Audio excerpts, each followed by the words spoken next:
this is just I'm like here one for of those Lucia video scenes. This Caminos. is in live She's action. supposed to be getting out. What's your name? Jason Duval.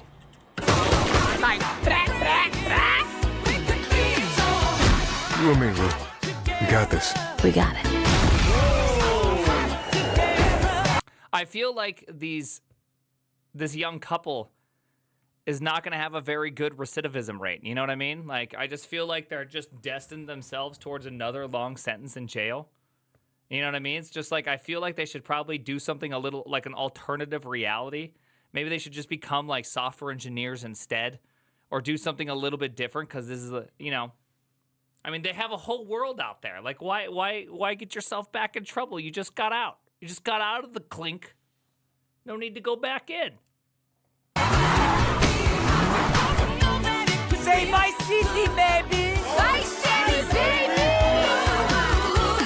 Come to Fields Ammunition today. We got more guns than the law allows.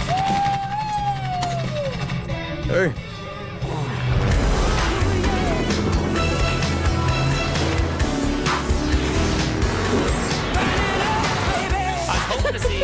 I was hoping to see some level of gameplay in this, because I mean these graphics are obviously incredible. This is ridiculously. I mean, if we had to wait this long to have a game look really, really good, I'm okay with that. But if it comes out, I'm going to tell you my worry. My worry is the same worry I have with all major games. They take like 10 years to come out, right? Some ridiculous amount of time. You get super stoked. You pre-buy it, which, by the way, incredible SaaS idea. You build software and you get people to buy it before it's ready. It's insane, right? Like, that does not work with any other software medium in the universe. Yet here we are buying something, and when it comes out, it is absolute dog water. I was so stoked for Cyberpunk. Haven't played it since. It was stupid. It was broken. It was just like nothing worked. Fantastic. How many times did it crash? Like 14,000 times. Just no need to do it. And then I just never went back because I paid all this money and then it was a horrible experience. And they're like, don't worry. In 1 year, after you pay your money, it's going to be amazing. You're going to love it. Dude, you're going to love it. Like, what product out there gets this crazy treatment where you can just release actual crap and people will buy it? Okay? I don't like it one bit. Is this what happened in React Miami? Oh, yeah. This is also, by the way, when, let's just say there's going to be a music video at some point here soon. That's all I'm saying. There's going to be a music video at some point here soon. And let's just say this pretty much just happened. Well, not this. Not that particular. Hey, if you got friends, can you hook me up, please?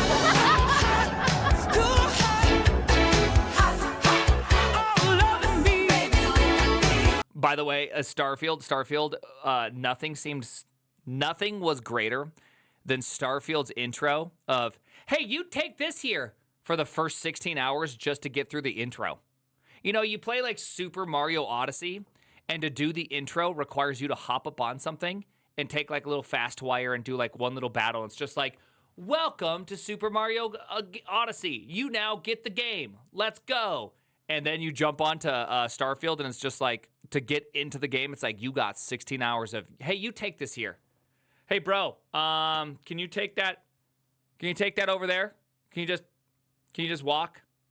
And then fly, and then walk, and then fly, and then walk, and then do some walk, and then do some more walking. Because that's an introduction. Yes, I can. Yeah, it's pretty bad. Yeah, it's pretty bad. So, okay, that was awesome, by the way. I would have loved to see actual gameplay. Because, it's cool that you kind of see the story, right? It's going to be this Jack and Jill couple that is going to go after something and go do something sweet and hopefully create much crime and apparently have much sex having. I know. This is a stream for Arch Linux users. Very confusing, okay? Us Archies out here don't know what they're even talking about, okay? We've been reclaiming our virginity for a while now. I'm on like week 2 of being virgin reclaiming. So this is a very confusing trailer. I don't know why. I don't understand why this guy and girl kept wrestling. Like, when you think about it, the guy is obviously stronger. He would have been able to wrestle way more effective. I don't know why it was so much rolling around. Like, he could have clearly just won. Like, just pinned her and called it a day. Like, I don't understand this this activity? Is it just all about like technique and getting yourself in and out of situations? I don't really understand why it kept happening. And why on a bed? Like, we all understand that wrestling probably isn't going to just take place in the real life on a nice comfy bed, but probably on like some uncomfortable hardwood floor. So I'm very, very confused. What's happening here? Okay. Anyways, yeah, so TJ and I, we are developing something. That's all I want to say. TJ and I are developing something amazing in our heads. Okay, so it may not be amazing in real life, but we are developing absolute cinema for GTA 6. I hope you're excited about it. Absolute cinema. Are you ready for this? I don't think you are. All right, hey, the name. The name is that we ain't no sex having GTA 6 for me, Jen. All right, that was great. It's been a while. Hey, so I'm very excited. AI integration, no, it's gonna be, dude. You don't even know what's gonna happen. We have been cooking. So it has to be when the PC version comes out, unfortunately. So the PC version has to come out, so that could take a while. But when it does, be prepared. Be prepared. 3 years, I know. It could take a long time, but I'm very excited about it. Okay, so now that we got through the GTA 6 trailer, which I'm very excited about, we are gonna do the. Do you know that I want? Let's see. The original presentation. So Node.js has this original presentation from 12 years ago, and I watched parts of this, and it was like an incredible trailer because we had Ryan Dahl on. What's it called? The Top Shelf. And so part of it, I watched a little bit. I watched some parts of this, and it was just like such a great presentation. So I figured we should watch this. How Node.js actually got started, because it is out of control. It's pretty dang sweet. See the Fiverr CEO email? Is the Fiverr CEO email that good? Is it really that good? Fine. I'll do the Fiverr CEO email first, okay?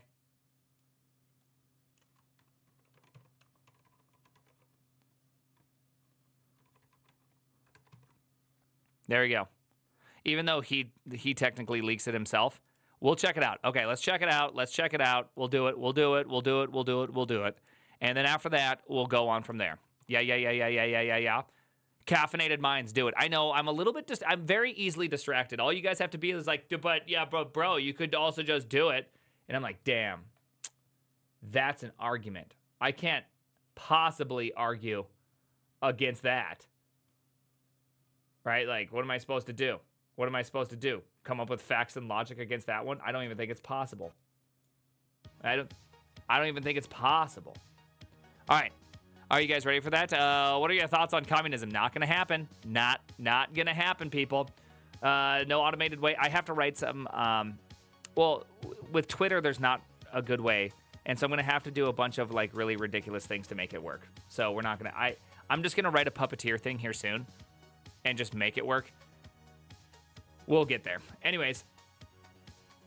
All right. So apparently this Micah Kaufman is the CEO of Fiverr, and he's released something amazing, okay? Okay, that's what I've been told at least. And it says, before this gets out somewhere else, this email I sent yesterday morning to my team, it applies equally to the freelance community. I do love that it's just like, before this gets leaked, I'm going to leak it first. So I guess you can't really get in trouble if you leak it first, right? Fiverr, I barely even knew her. Okay, very good job. All right, let's find out what he has to say. By the way, I love UIs that when you zoom in, the image stays the same. So in case I want the text bigger, just in case, I can do that. I can zoom in and see the image nicer. Okay, anyways. Hey, team. I've always believed in radical candor. Ooh, is that a Netflixism? Oh, did radical candor is that? Are we gonna get it? Are we gonna get a Netflix? Are we gonna be getting some Netflix ones in there? Anyways, okay. Oh no. Let's see, and despise those who sugarcoat reality to avoid stating the unpleasant truth. Okay, this guy sounds intense. Okay, this guy's gonna come at you and just be like, hey man, your code sucks. Radical candor.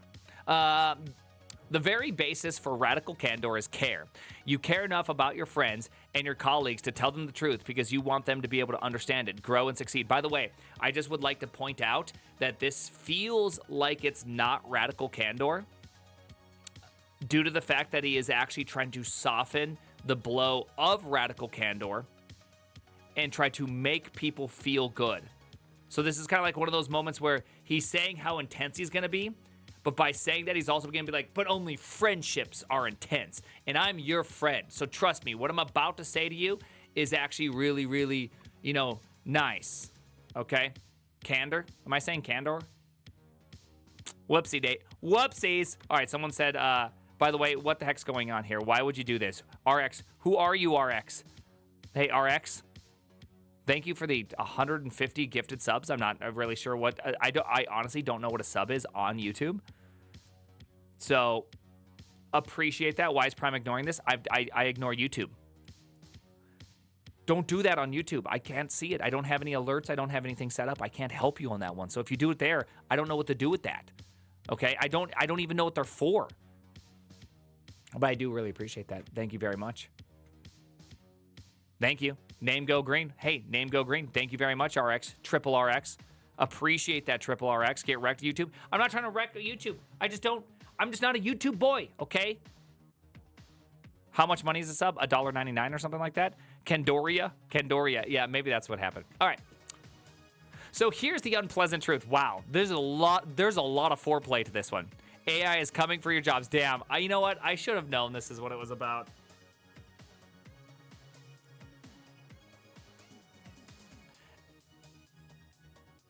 Fiverr, CEO, freelancing. Yeah. I mean, to be completely fair, there is a whole lot of stuff that Fiverr does that AI can do pretty well. And the reason why I say that is that, like, let's say you're going to be designing a game and you just want some potions for a game. So you go and you hire somebody off on Fiverr to go do that. They're not going to have kind of like that holistic view into your game. They're not going to have the whole entire experience of everything all together. They're not going to be able to kind of really carry a vision forward. They're there to just do a freelance work to fulfill your needs. So there is a certain level where I actually understand why Fiverr is at an inherent risk for AI, because it's like I could pay some random person to give me, hey, I'm going to do this as quick as possible to be able to make the money I need, right? And just like get through this as fast as possible. Or I can get an AI where I can just iterate on like 10 times and probably come up with honestly similar quality and similar care, right? Because AI don't care. AI just produces. A lot of Fiverr stuff, I've used Fiverr quite a few times. And to be able to go through working through stuff, it can be really painful. And they can be really, really, really, really, really similar. And it's just as like, it just feels like you're getting the same thing over and over and over again. Also, Fiverr people, they're probably just using AI. When you ask it to generate some potions, how much do you want to guess that person that's producing potion is probably an AI itself that is in the rankings producing all those stuffs for you? It's like, it already is exactly what it is, right? There's nothing to this. The person is already an AI agent. Yeah, I know. So none of this is actually surprising at all. It does not matter if you're a programmer, designer, product manager, data scientist, lawyer. Dude, Fiverr lawyer sounds insane. I just want to let you know, brother, if you're going to Fiverr to get a quick lawyer consultation, that's insane, okay? Temu.com/lawyer. Please don't do this. Please do not do this. Support rep, salesperson, or finance person, AI is coming for you. You must understand that You must understand that what was once considered easy tasks will no longer exist. What was considered hard tasks will be the new easy. And what was considered impossible tasks will be the new hard. If you do not become an exceptional talent at what you do, a master, you will face, by the way, we use main in 2025. If you do not become a main, you will face the need for a career change in a matter of months. By the way, it is kind of funny that he's saying if you don't become a master, you need to change careers, but then fundamentally you become not a main person. You become even further from a master. So, there's a little bit of a hilarity kind of mixed into this that I hope you're seeing, that if you change, you have to start over, and if you have to be a master, well, looks like change is inevitable in that kind of cycle. Right? You'll need to face career change in a matter of months. I'm not trying to scare you. I'm not talking about your job at Fiverr. I'm talking about your ability to stay in your profession in the industry. Okay. So some level of truth to that, for sure, right? I always think about, I think about the shader example. I don't know how to write a shader, and if I just needed to get a basic shader on there, I could just be like boop, bop, beep, boop, beep, boom, basic shader. But a really good shader, you're probably hiring someone like Ace Rolla to do it, right? It's kind of ridiculous for me to do that. This is neither radical nor candor. Yeah, this is not radical. No one's high-fiving each other. This is not candor. This is just someone regurgitating just nonsense. Let's see what we got here. Let's see the next one. Are we all doomed? Not all of us.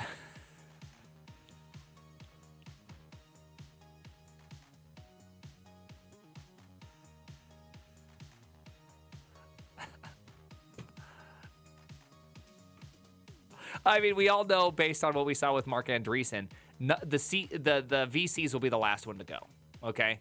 VCs and CEOs, they're the last ones.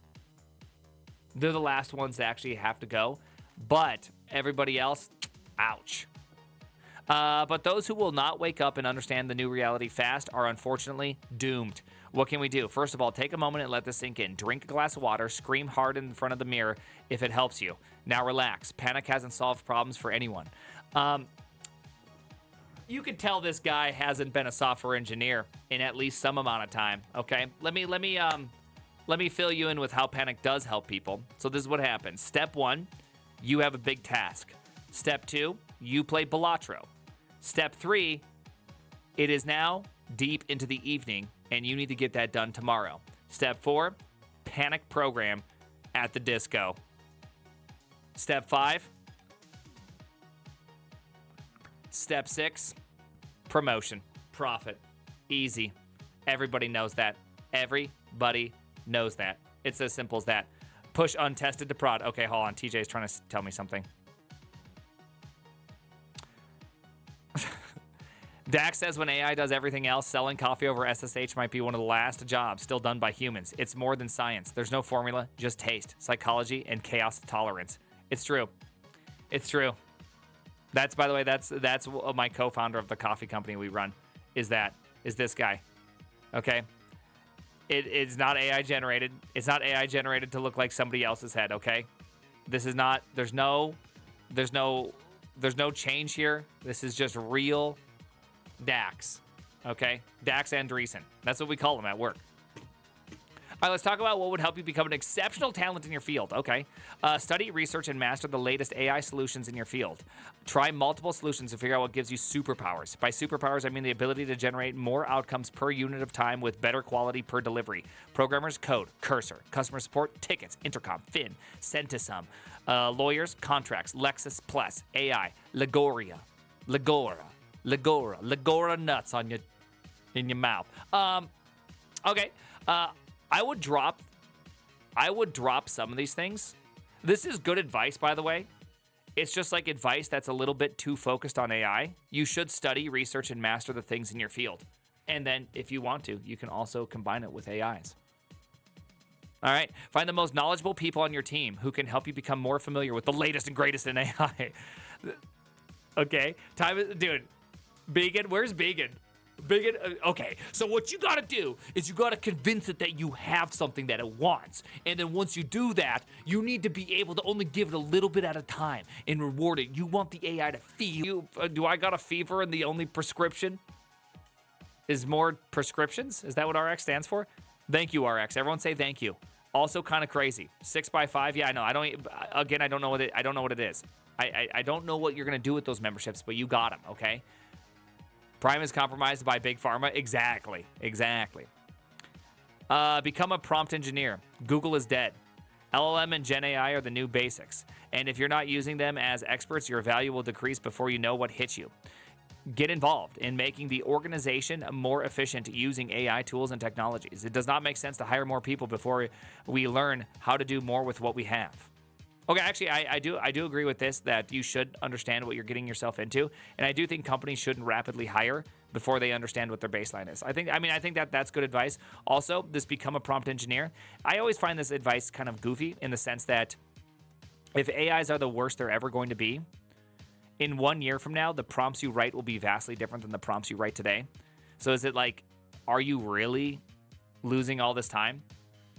You know, like there was a time in my life when I had to take JavaScript arrays, and to make them empty, I had to set the length to 0.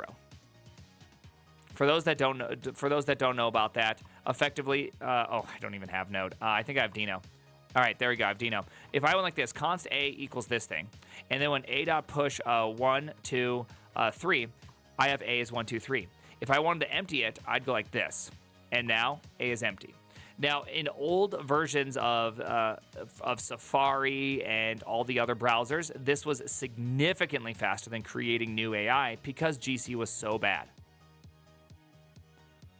Now GC's so good with generational garbage stuff that all these little hacks that I had to make this work are all useless. And so that's great and all, but 100% of my knowledge is worthless in this category. Like 100% of it.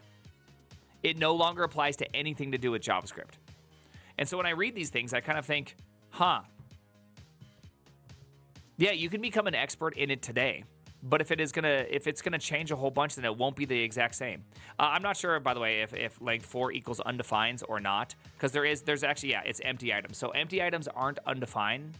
There's something different, because if I'm not mistaken, if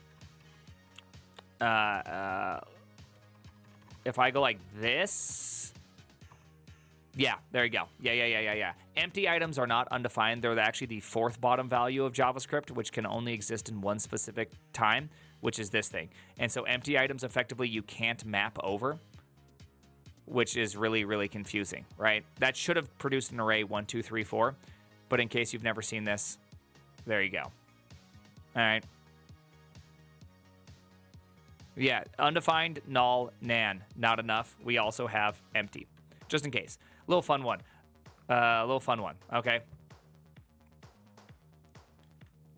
Understand why a company strategy well. Let's see. Understand the company strategy well and help contribute to helping achieve its goals. Don't wait to be invited to the meeting. Let's see, where we ask each participant for ideas. There will be no such meeting. Instead, pitch your ideas proactively. This is fantastic advice. This is fantastic advice, by the way.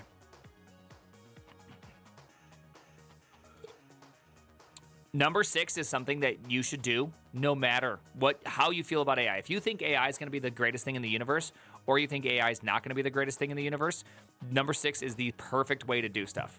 You should always pursue and do this. Stop waiting for the world or your place of work to hand you opportunities to learn and grow. Create those opportunities yourself. I vow to help anyone who wants to help themselves.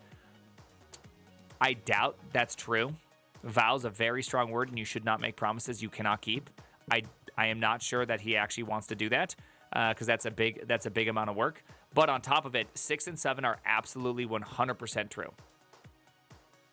Okay? Don't wait for someone to... I see this all the time, where people wonder why they're not getting things at work, why they're not working on interesting stuff. They also aren't participating. Is this candor? This is not... He might define help differently than you. Oh, okay. Not responding to an email. Probably I'm going to help you by making you more resilient. Not candor confirmed. Yeah, there's no candor in the entire thing. This is just like hype distilled and then 2 really great points right here. If you don't like what I wrote, if you think I'm full of shit or just an asshole who's trying to scare you, be my guest and disregard this message. I love you all and wish nothing but good things. But I honestly don't think that a promising professional future awaits you if you disregard reality. Okay, I do agree with this statement. I think we've just drawn different conclusions from these statements. Right? Like, we both agree with the statement. It's just different ones. If, on the other hand, you understand deep inside that I'm right and I want all of us to be on the winning side of history, join me in a conversation about where we go from here as a company and as individual professionals. We have a magnificent company and a bright future ahead of us. We just need to wake up and understand that it won't be pretty or easy. It will be hard and demanding, but damn well worth it. This message is food for thought. I have asked Shelly to free up time on my calendar in the next few weeks so that those of you who wish to sit with me and discuss our future can do so. I look forward to yours, Micah. Okay, I do agree. I think there's one big thing you have to take away from this, which is just what is the fundamental premise of Fiverr. Fiverr is this really temporary economy solution, right? That's all it is temporary economy solutions. If you're using Fiverr to do long-term stuff, you eventually will have an incoherent solution. Like, that's just all there is to it.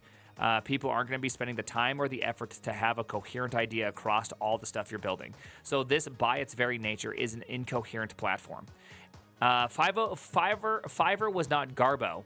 Fiverr was the placeholder for what AI effectively can do, which is Garbo. You're true. You're right. Are you talking about Fiverr or LLMs? Really, both, right? LLMs do the exact same thing. They don't have a coherence to them. They're not going to be able to produce stuff in a coherent fashion. It's up to you to make it coherent. And sometimes it's up to you to delete it all. And so I think this guy probably has a very myopic view of what work looks like because he's building a platform that's geared towards extremely temporary, incoherent solutions,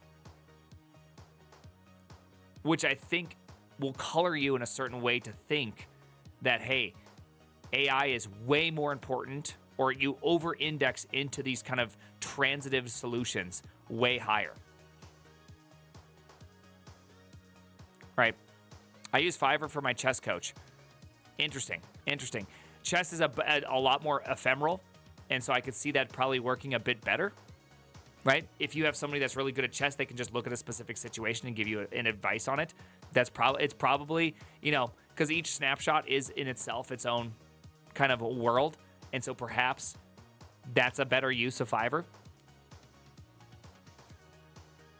So you can make a lot of decisions there, but at the end, you're still missing an entire coherence that still is involved with chess.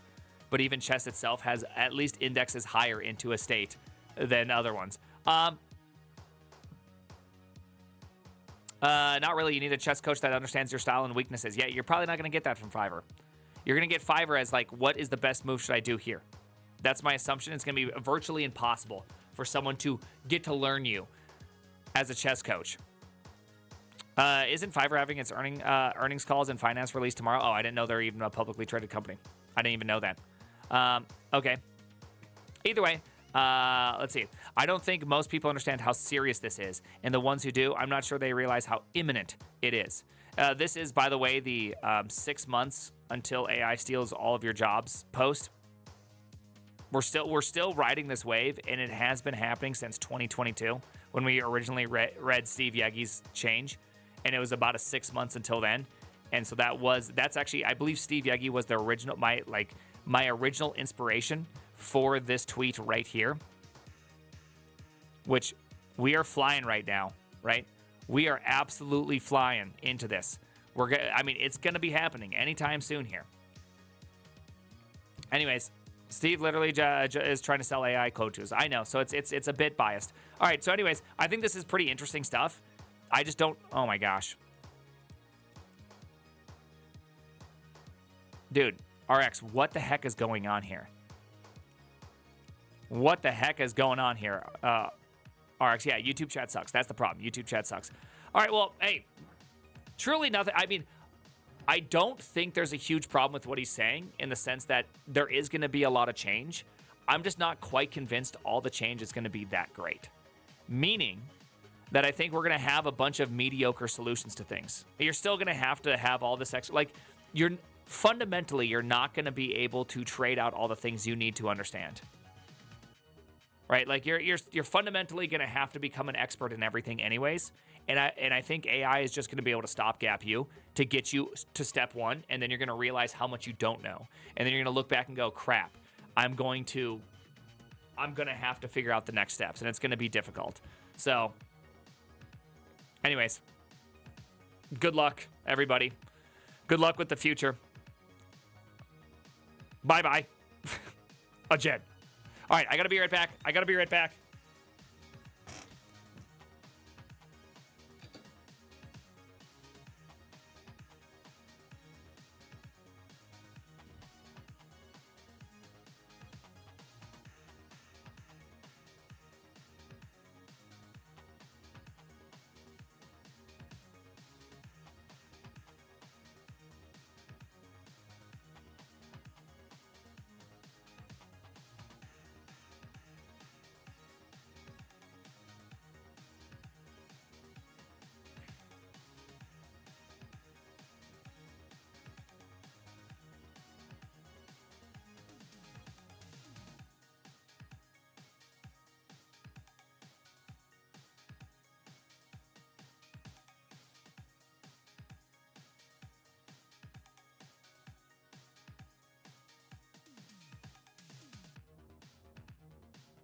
Yo.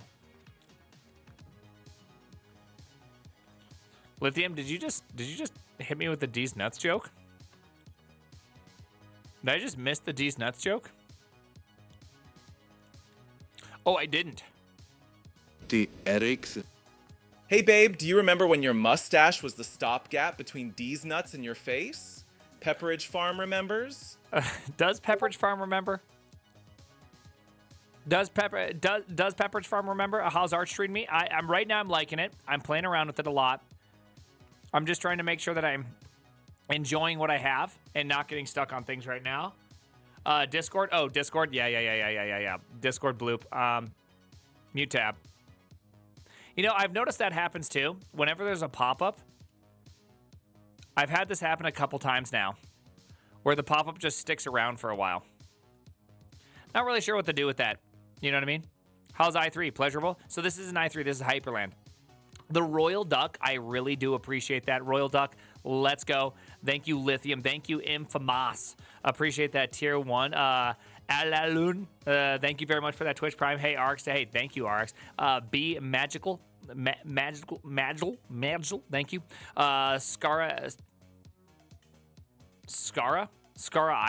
Skara Ider, thank you. How many months into 6 months are we? We're pretty far into that. Roger, do you copy? I do copy. Thank you. Lees and Cats, thank you. Mr. Mango, sir, thank you. Marmalade. Hey, wait a second. Didn't you just subscribe like 3 days ago? Pierre Shorn, thank you very much. Brazil, numero uno, let's go. True. Thank you very much, Gwiz. And Radius, thank you for the tier 3. Thank you for that tier 3. I appreciate that. Ghost, Orion, and Felix. Felix Brauk. With the look, Felix Brauk. Look at that. 2 brand news right there. Look at that go. TechStab, thank you very much. And Scarecrow, let's go. All right. Hey, oh my gosh. A Royal Duck and a Asian Brazil. Appreciate that tier 1. Yeah, we're going to be doing some articles today. We're going to be looking through some stuff. I think it's going to be a lot of fun. And then hopefully we're gonna go somewhere. He riced hard. We're re-ricing just a little bit. Smelted, thank you very much. We're gonna go further. I like kind of where everything's going, but I think it can get even better. Okay, I think we can get a lot better. Let's go, boy. All right. We actually have some pretty good articles, and so I was really thinking about doing this one. I think this one is just gonna be awesome. I think this one is honestly gonna just be awesome. Okay, we're gonna do this. Let's see how Node.js came to be. I'm not really sure how to say this one, but I saw part of this presentation and it was like awesome. This is awesome, and I wanted to like actually watch the whole thing, and so I want to do this real bad. And apparently, this is just like it's like the origin story. It's the beginning. It's how Node was created. The birth of Node, because you got to remember. Whoopsies. This is the origin story of Node. So this is many years ago that this was presented. And one thing that you got to remember is that Node was just not, like JavaScript running on the server was not a thing. I remember in 2009, by the way, this isn't actually, this presentation, this must be a re-upload sometime later on to YouTube, because in 2009, I think we had Douglas Crockford come to our place, maybe 2010, maybe 2011, came to Montana State University and presented about Node. And so it's like, it's a pretty long running project here. And there's a lot of pretty cool stuff. Yeah, Douglas. Yeah, the guy that was the one that pushed JSON. You may have heard of it. 2009 was when V8 started getting good. Yeah, JS on the server was a mistake. JS on the server has been very interesting. Anyways, regardless of that, the challenge and the things that he kind of changed around, I think, is super interesting. So let's actually watch this. So this is old. By the way, here, when was, I think Node.js had to be, what, 2008? When was Node, maybe Node.js released? Maybe it's later than that, 2010? 2009. All right, here we go. Let's do this. I'm going to talk about Node. So briefly, so Node is a server-side JS platform. It's built on Google's V8. Remember, event, non-blocking I/O, these kind of things. This wasn't a very like normal standard. This is not what a lot of people expected, right? This is very different. This is going to be cinema. I hope you realize like just how crazy this is. 8,000 lines of C, C++, 2,000 lines of JavaScript, 14 contributors. Like, look at this. Common JS, there was no such thing as a module system. They just had to invent one. They're like, okay, here we go. Here comes a module system now for JavaScript. What is this, 1330p? Dude, no, this was just 2000. Yes, it is that. Or 360p. Yeah, that's as good as this gets, okay? It so does just deal with it. I/O in a very special way, which I will describe in great detail. I/O in a very special way. It uses the common JS module system and is waiting to respond. And that might be that the database is in San Francisco, or it might be. Thank you. You know, conferences were a lot different back in the day, okay? You know, we're really enjoying a lot of the modern enjoyment these days, okay? There's no mic guy anymore, okay? Audio's hard on Linux or off Linux. It's true. Classic sound guy coming in. I know. Classic sound guy. It is true though. There was a lot of difficulties with writing servers.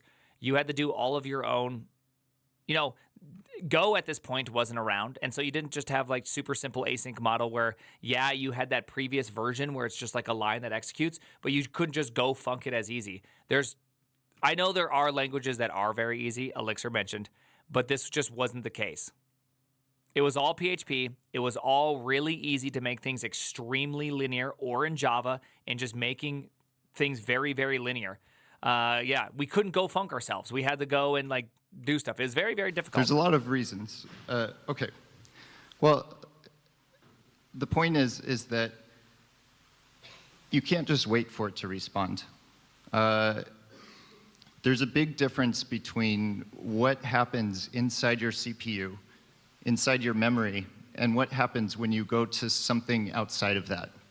If you go to a disk, or if you go to a network, if you have to do a TCP connection to a different server, even if it's in your same hosting center, then you're talking about millions of clock cycles instead of hundreds of clock cycles or tens of clock cycles. True. So you can't. Can you believe that there's an audience right now that's listening to this that's just like, yeah, but What can you do? We're all just using PHP. What do you mean? This is just what we do. And then there's some like Java bros out there like, you got to use the futures, right? Like they actually have there's no like grand solution that's very, very simple that doesn't involve you writing C++ and then managing your own threads and stuff. Dude, it's just so great. So obviously better software can do better than just wait for the database to respond. It can multitask. So you can have different threads of execution running. Primeagen, when are you going to make a socket passing proxy that doesn't drop connections when deploying new apps in Zig? Not going to do it. Thank you for reminding me to turn off autoplay on these things. All right, we're going to keep on going. So the question is that the best that we can do? I'm not saying that you, by the way, I'm not saying that you couldn't do all these things. You couldn't, obviously, by writing a platform that allows you to run things in some sort of concurrent fashion, that doesn't mean it wasn't available to you. It's just that the average person really struggled to get those things done. It wasn't a simple process, and a lot of people forget how hard writing socket-based stuff and being able to do multi-threaded style programming is. Like it wasn't the greatest ones. Yes, and I understand that there was solutions. There's also, don't forget Elixir and Erlang. They also had a whole bunch.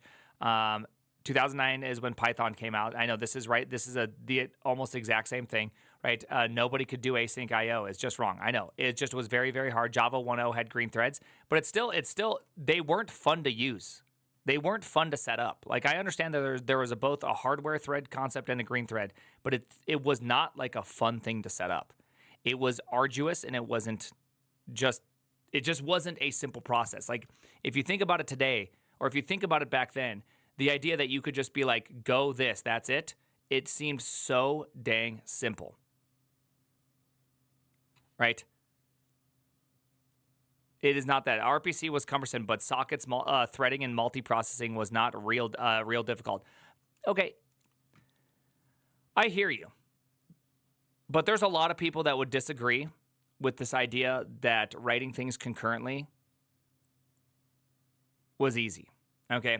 Netflix, 2014, someone told me that all of our stuff was multi-threaded. I noticed that every single time I ran the server, things were printed out in a straight line. Then some coding guy, or always printed out in the same order. And then some coding guy comes up to me and goes, I don't think it's in this at all. I don't think we're anywhere near multi-threaded. So I gave it a try. So I came in here and I tried to do a .sleep on an RxJS or an Rx Java observable chain, because you should just be able to do that. I should just be able to sleep it. If we have multiple threads, some thread can wake up the other one. Should be super easy, barely an inconvenience. And what ends up happening? Every single observable stream that I pressed sleep on never woke back up. There was only one thread running things, and I brought down all of staging on that one. I did all of staging and test. It just blocked the whole thing. It never woke back up. And it turns out Netflix, for a long time, got it all wrong. They didn't even get multi-threading well and done well. It's very, very simple to mess these things up. Is that a Ryan G reference? That is. Barely, super easy, barely an inconvenience, right? It's super easy to goof these things up, and it was not just trivial. Good story, but nobody has staging. Yes, they do have those things, so you shut up. Hey, thank you, French Sardo. And by the way, Lithium, thank you very much for your 20 gifted subs. I'm not sure what you're doing. I don't even have the alert sounds on, but if I did, it'd go bang. I put the bang back in. Thank you, Lithium. Appreciate that. Thank you. Thank you, French Sardo. Appreciate that. And I think you can look at two popular web servers. I know people had green threads. We already had all the stuff. You had to set it up. I'm sure there's even libraries that made it relatively easy, but people still screwed up a whole bunch of the coming back together, the fan in, fan out kind of style of running all these things. There wasn't just like a whole bunch of language primitives that made it really easy.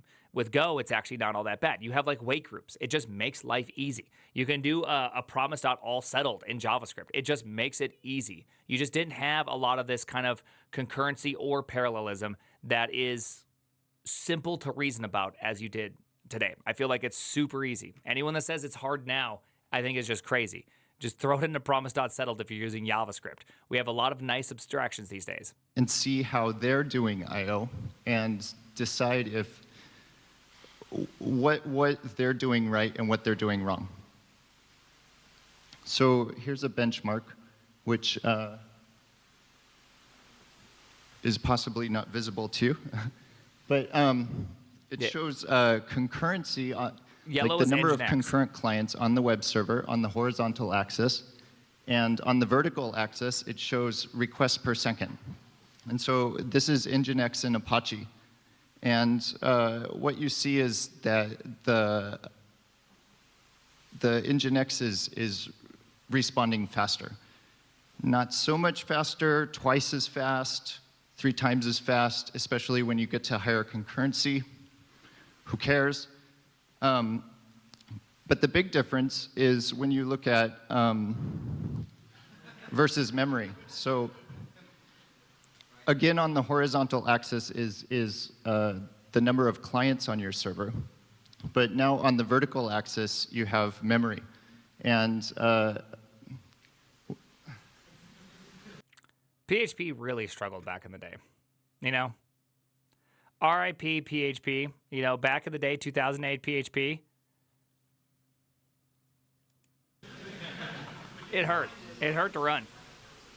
Joomla, do not say Joomla. Joomla was the devil. Nginx is fantastic, by the way. Was it PHP 5? It might have been 4 or something. it looks great on mine. Okay, so the point is that Apache uses tons of memory. When you start getting a lot of clients, if you have 3,000 people connecting to your Apache server, you're using many megabytes of memory. Whereas Nginx stays very stable. It stays with a small footprint. And the question really is, what's the difference between these two? And the big difference is that Apache uses threads for each connection, and Nginx uses an event loop. Okay. So, by the way, event loops are pretty cool. Like, they're actually pretty dang cool, the difference between, because even with Go doesn't use an event loop. It does a bunch of green threading on top of however they do their async stuff, which is super good. But if you have a resource in some sort of constraint, if you have like a single CPU, an event loop, JavaScript can outperform Go, even though Go should always win, simply because the event loop is just so dang simple, right? It's so dumb simple, and that you can process quite a few things in relatively small amounts of overhead. Event loops, they're actually they're super cool. They're super cool. It's how Vim also works with all of its stuff. Slightly technical. For all of its UI stuff. The first benchmark kind of tells you that context switching between the different threads, which is what Apache does, is not free. It costs Node some helped make CPU time. Happen. And the second one is that each thread takes memory, and that ends up being a lot of memory. And kind of in the building tight little server. Well, of course, none of this is true about current Apache, but this was also a long, long time ago. It's very impressive. You got to remember, we're watching a video about someone solving problems in the constrained world that they lived in, and making the recognition that, hey, wait a second, Nginx is doing something super cool that I think we should bring in and make a language run like this. Like, it's pretty cool. Community. If you want to make a little Nginx server, or you want to make a little IRC server, everybody knows that you can't use threads for connections. No one used This is not Apache the right way to do concurrency. Dude, there was a time when Apache The right was way king. to do concurrency is to have a single thread and have an event loop. So you do something, and then you're done with it. And then you do something else, and you're done with it. What that requires, though, is that what you do never takes very long. You have to have non-blocking I/O. So Apache uses OS threads. There's other threading systems. You could have green threads, or you could have coroutines. These can help the situation very much, but it's still machinery. It's still something that needs to be done. You have to do something to create the illusion that when you connect to the database, your program halts. You don't move on to the next line. until it comes back. It's an illusion. Your program's not halting. It's doing all these other things, but it looks like it's halted. So I say that threaded concurrency is a leaky abstraction. It creates pains. You have locking problems. You have these memory problems. It's hard to think about. It's not a very good abstraction for what's really happening on your computer. So code like this, where you call a function and it connects to some server and returns something from that server as if no time has passed, and then you're going to use the result beyond that. This somehow either requires blocking the entire process, or you're going to have some sort of threading system. Maybe it's coroutines, but it's probably going to require multiple execution stacks. If he doesn't like blocking, does he enjoy race conditions? There's other things you can do around here. And just because something is blocking doesn't mean it prevents race conditions, because if that's in its own thread, you still have all the fun. You still have all the funness of race conditions. Like none of those things alleviate all the problems, right? Whether you're on an event loop or not, you can still run yourself into... JavaScript is single-threaded in the sense that it's single-threaded while it's executing. There's obviously network stuff that goes off and does its own stuff in its own thread, but then it comes back. JavaScript itself, how it's processed, is all processed single-threaded. And so just because you have something single-threaded and an event loop does not mean it's not going to turn out to be really difficult, right? It's one of those things where it is the illusion that it's easier than one. There's no... thank you. You said, yes, of course JavaScript is single-threaded, but it's like not single-threaded in the way people think it's single-threaded. Like Chrome is not single-threaded. Node is not single-threaded. It can exceed more than just simply 100% of one CPU. It can do things. It can have multiple threads. It's just only the JavaScript portion can be one thread. There's still the whole runtime aspect to everything. All right. This is really good presentation, but I forgot this is a really great presentation for me to enjoy by myself. This is not really a great reacting one. There's not like a lot I can add to this. And so I'm going to halt this here. It's really long. It's a great presentation. You should actually watch it. I loved how it got to the end and everything because I've seen part of it, but I'm just going to move on because I can't really do a lot with it. You should go check it out. You really should. I know. Halt. I know it is. It was good to listen to you. I'm sure it was. Halt and catch fire. Eval, is this Arch? This is Arch. Yeah, we're arched up now. Good call, though. I think it's great. Hey, Defiasol, what are you doing? Defiasol, I don't even have my alerts up. Let's just move on to something that's a little bit more interactive, because I can't quite, there's not like a lot of interactivity I can do with this one. And you know what? I have to have standards, okay, people? I have to have standards. Back to Arch. I've been on Arch now. I've only done a little bit of Arch, right? Right. Yeah, this is another good one for off stream. Yeah. Well, what are standards? Standards are things you have to have. Bro, you're gatekeeping the presentation reaction. I know I'm gatekeeping it. That's okay. Let's do something a little bit different because I think this one is. I think there's a lot of good ones. I kind of had a couple hand selected ones that I think are pretty good. TJ sent me a couple articles that he thinks are really, really good. TJ also sent me the Node.js one, and I think he was wrong on that one. So we're gonna forgive him. Okay. We're going to forgive him and pretend that it's possible that he was just wrong on that one. So let's see if we can get some other ones. Because I'm not going to... yeah, okay, so I did see this. I'm curious... Okay, I'm curious about this one. Slightly away from Zig, but... All right, I'm curious one. Building a better C. Okay. I did want to see this one. Someone mentioned this one. It was on the Reddit. I was going to link it, but then I forgot to do it. Let's just look at this one. I'm actually super curious about this one. Building a better C. I'm just going to take that. We're going to move on. Lock in. We're locking in. Sorry, we're going to hop all around. I got to find, because like I said, I got to be, I gotta look, find the right stuff. Sometimes it's, sometimes it's not that exciting, some of the things. And they just don't have a good experience. Right? Building a better C. Ha, ha, ha, ha, ha. I mean, I think that's the goal of Zig, right? I think the goal of Zig is to attempt to build a better C. At least that's their goal, to have, no undefined behavior and all that. but applying that there's something better than C98. I know, a little blasphemous, but here we go. Okay. But I just want to hear a little bit more about how you got to be VP of Community at Zig. I think it's kind of interesting. So by the way, this is Loris Crow. He's the one that is the VP or the community manager of Zig. He's the face, the interacting with the people's part of Zig. Zig is the one that's attempting to be the better C. There's a lot of cool things about Zig. I actually really like Zig. I built a couple small programs, one medium-sized program in Zig that was a lot of fun. And so I'm very curious about this and what it has to do with how he kind of became the head or the face of Zig, if you will, even though Andrew is the one writing. You're working at Redis Labs as a dev advocate. Is that right? And then, so what was this initial module that you were creating for Redis that, was it doing something or was it mostly just showing people how to? What do I mean by small and medium sized? I consider small sized anything below like 3,000 lines of code. Medium, I usually have effectively like 3 to 25,000. 3 to 50,000, like that's about my range of medium. Because usually you start running into design or architectural problems right around the 5 to 10,000 line mark. Right about then, programs become really difficult to reason about if you don't start having a good idea of what you're attempting to do. Now, 2,000, you know what I mean?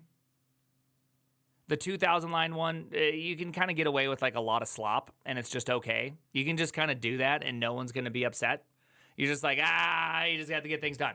But once you get into there's like a certain level where it's like, it starts mattering a whole bunch.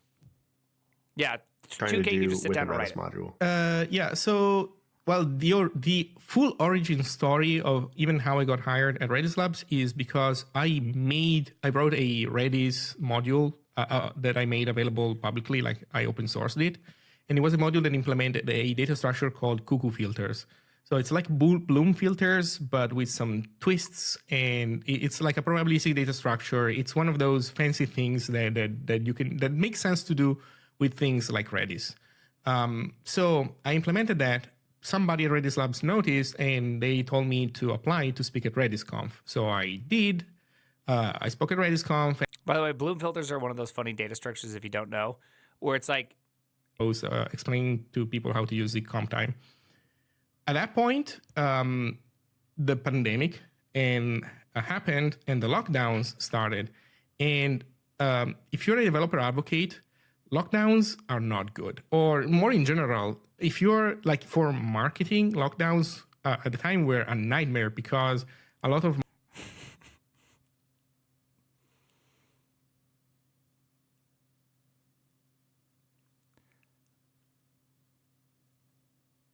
I'm only laughing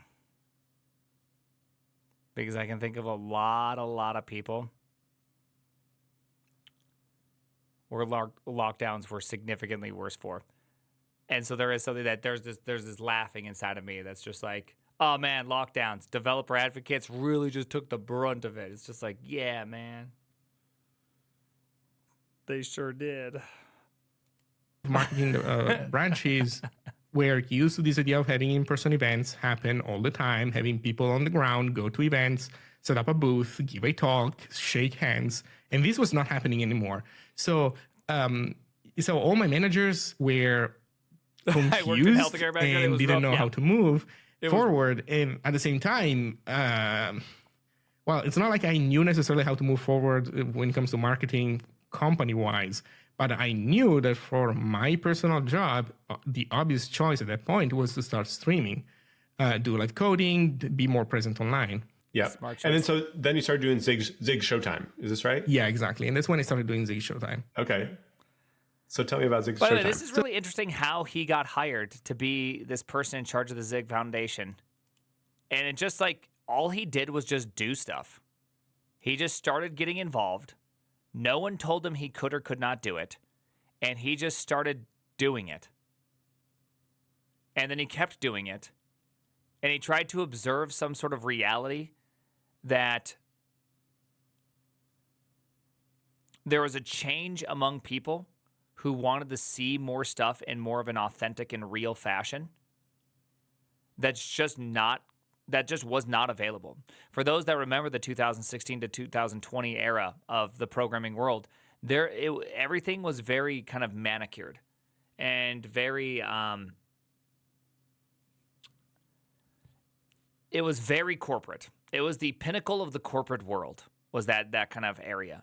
And so kind of coming off of that high, and how do people, it was very sterile. Sterile is probably the best word for it. And so to come off the high of that and realize that the future is just not in there and how to make it much, much better, I think is pretty interesting. And I do like that he just started streaming, started doing stuff, starting to take like a different action, a very Shia LaBeouf mentality, absolutely. And that's awesome. I think this is awesome. I think this is sweet. Again, I got to quit listening to chat because I just don't think these are great recommendations for things. I'm just going to listen to TJ, okay? I'm just going to listen to TJ on some things, okay? I'm just going to listen to TJ cuz that was great, but I just like there's nothing to it, okay, people? Thank you. I'm getting tilted. Yeah, I'm just going to listen to TJ. Sorry guys. Chat, I can't listen to you guys anymore. I tried. I wanted to. I wanted you guys to be awesome. Obviously, the Fiverr thing got me all pumped up because the Fiverr one was actually pretty good. But everything else has just been absolutely ridiculous. I love that was a great story. But let's do this on Becoming This. By the way, this is by Ludwig. Yeah, this is by Ludwig. For those that don't know, he's anime profile man on Twitter. All right, on becoming competitive when joining a new company. I'm very curious about this because I know that a lot of people, what they end up doing is they just work super, super duper hard. This is what I did every single time. They develop a reputation for working super duper hard, and then you get burnt out. That's what I did. That's how I got onto Team Falcor, and that's how I ended up hating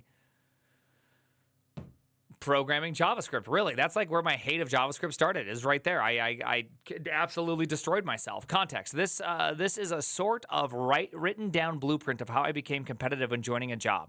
Being competitive means to me being able to work on most of the issues I want in the company in some fashion, having accumulated that's a real user. Stop shouting people off. Having accumulated a certain stature and respect from both engineering and business side, which I can trade for space and agency. Being in a place where I can break company soft/hard rules to get things done. These are all things that you guys need to learn how to do.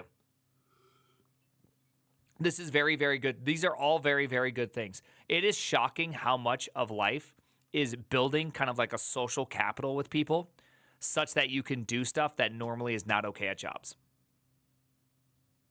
Do you know what I mean? It's like being able to do stuff that breaks a bunch of bounds because they're like, oh, like a good example of this is when I did I've talked about this, the Destiny test, testing whether our play predict was actually good or not. Everyone told me I was not allowed to turn it off. Well, I built kind of a good capital of, hey, I have some pretty good ideas out there, and I know that if you allowed me to test it, I can do that, but people were very worried because if the moment I did it, it could mean bad experiences for millions of people. We could lose revenue. We could lose millions of dollars a month if I was wrong. Well, I turned it off anyways.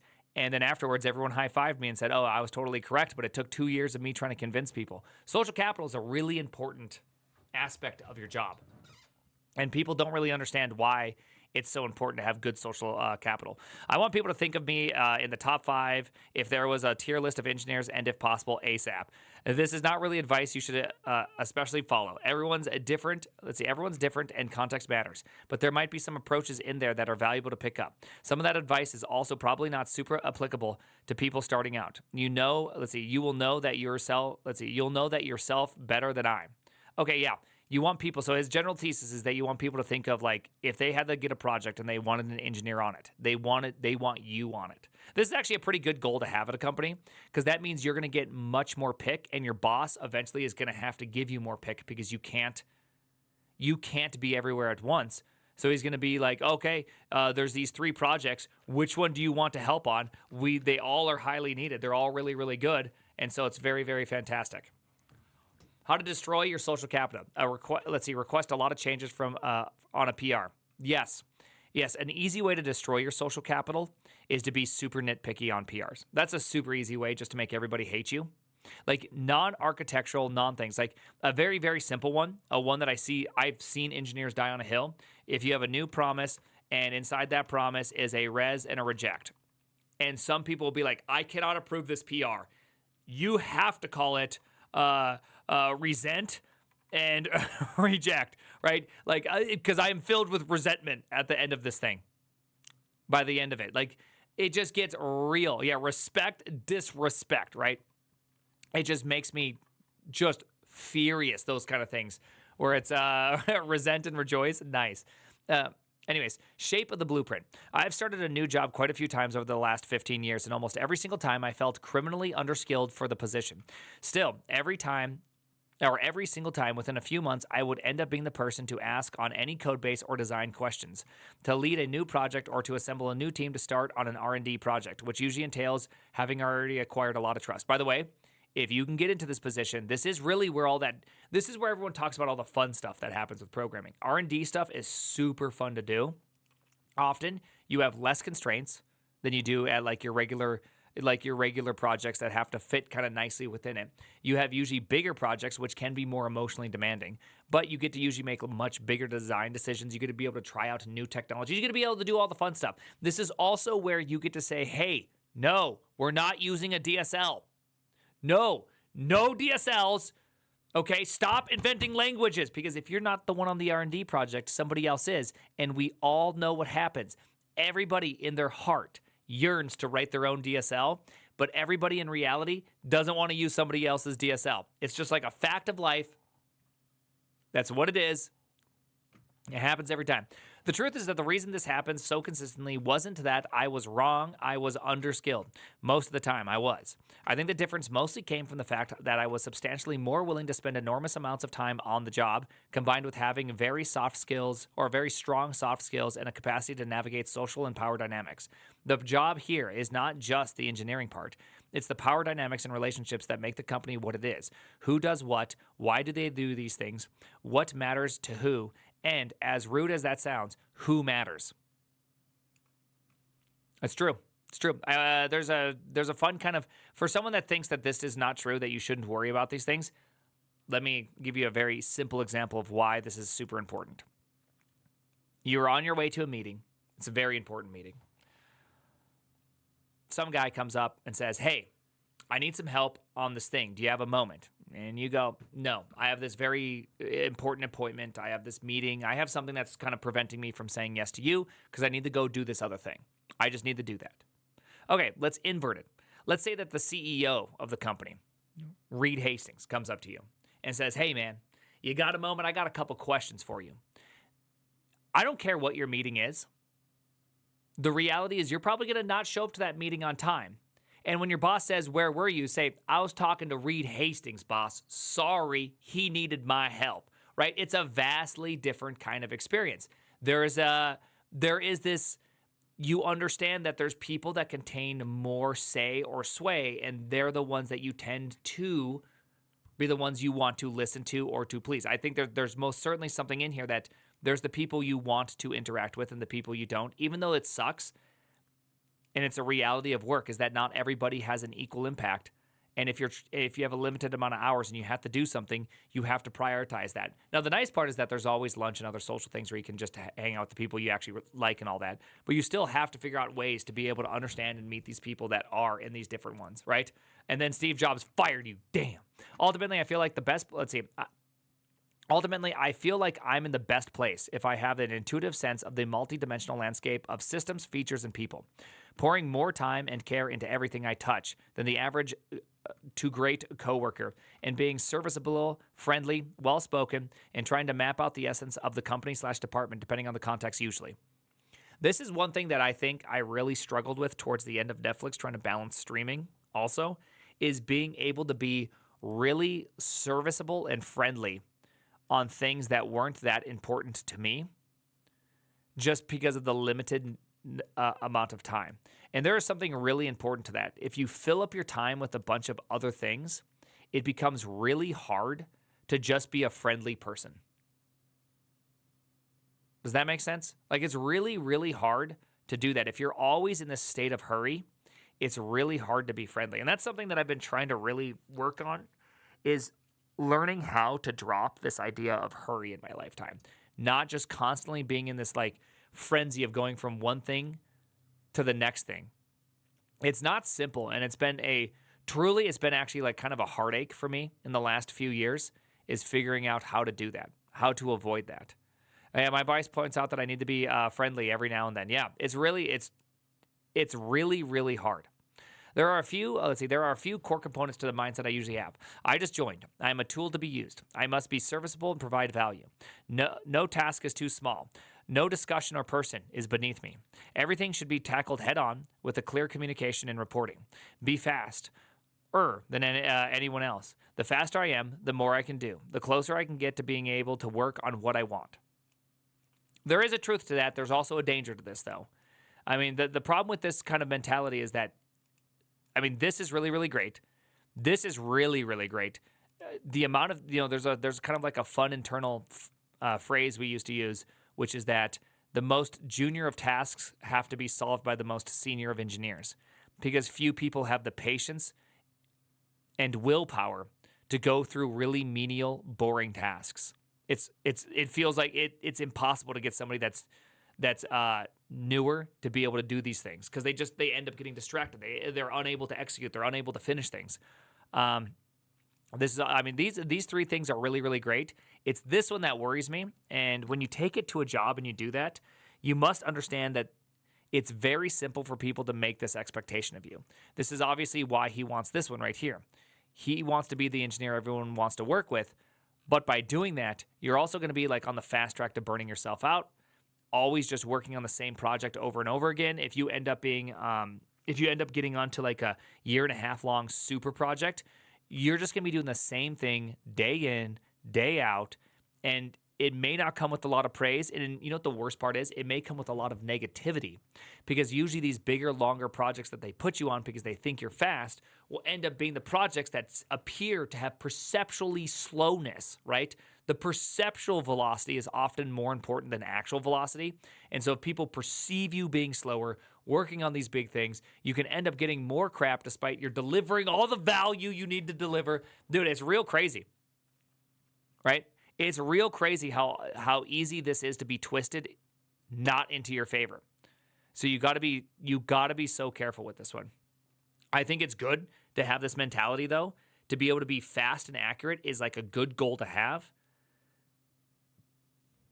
The problem is that sometimes when you go too fast, you forget a few details. Like that one time I accidentally froze a billboard for a major celebrity launch. Like, things happen, Looking back at the process to get to that place, trying to reverse engineer it, a lot of it boils down to building relationships, maximizing knowledge acquisition, and shipping.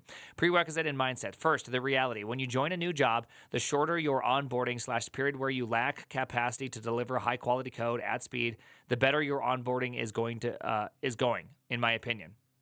Okay, so I usually take a different kind of approach here. So what he's saying is that the faster you can get through onboarding, the better. What I typically think of is that you actually have this grace period that exists at every single job. Let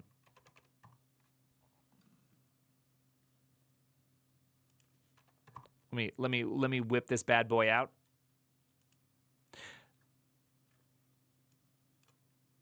There we go. Oh my gosh, why didn't it save any of my settings? All right, you have this kind of grace period that exists at any job when you first join. For the first little bit of time, no one expects anything of you, and you get to set a lot of the expectations in what they think of you in this moment. It's a very, very important moment. And so what I think a lot of people end up doing is they race. This is what I did for a long, long time. They race as hard as they can to deliver as much value as fast as possible. I always had this goal on day one. I wanted to get a PR up and running. And I did this at almost every single job except for Netflix. Netflix, it was day 2 when I got my first PR. And looking back on this, I kind of wish I would do something different, which is, instead of doing that, taking this time period to not only figure out what you need to do for yourself, but also just like side quest super hard into all the tribal knowledge. Because nobody is going to expect a lot out of you for that first week, for that first 2 weeks. So it is your one and only time where you can be like, what's bingo all about? All right, I guess I'm going to go look into bingo. What does bingo do? Why does bingo do this? I'm going to go do this. I'm going to go meet with these people, these people, these people. It's like your one and only chance to network and to learn about all the peripheral stuff. Give it to me raw. Yeah, give me the meat, give it to me raw, right? It's like your one and only chance to do this. And if you don't do it, you'll be a Sag Panda by the end of it. Because you will not have all that context that you could get for free. Like, get the free context. And so my goal is never to go as fast as possible anymore during onboarding. Anytime I'm doing something, I'd much rather figure out what's going on, why it's important subcomponents I have to deal with for that specific task. End-to-end understanding will come over time and through repetition. Does anybody not do this? Is there any other way to survive in a large code base?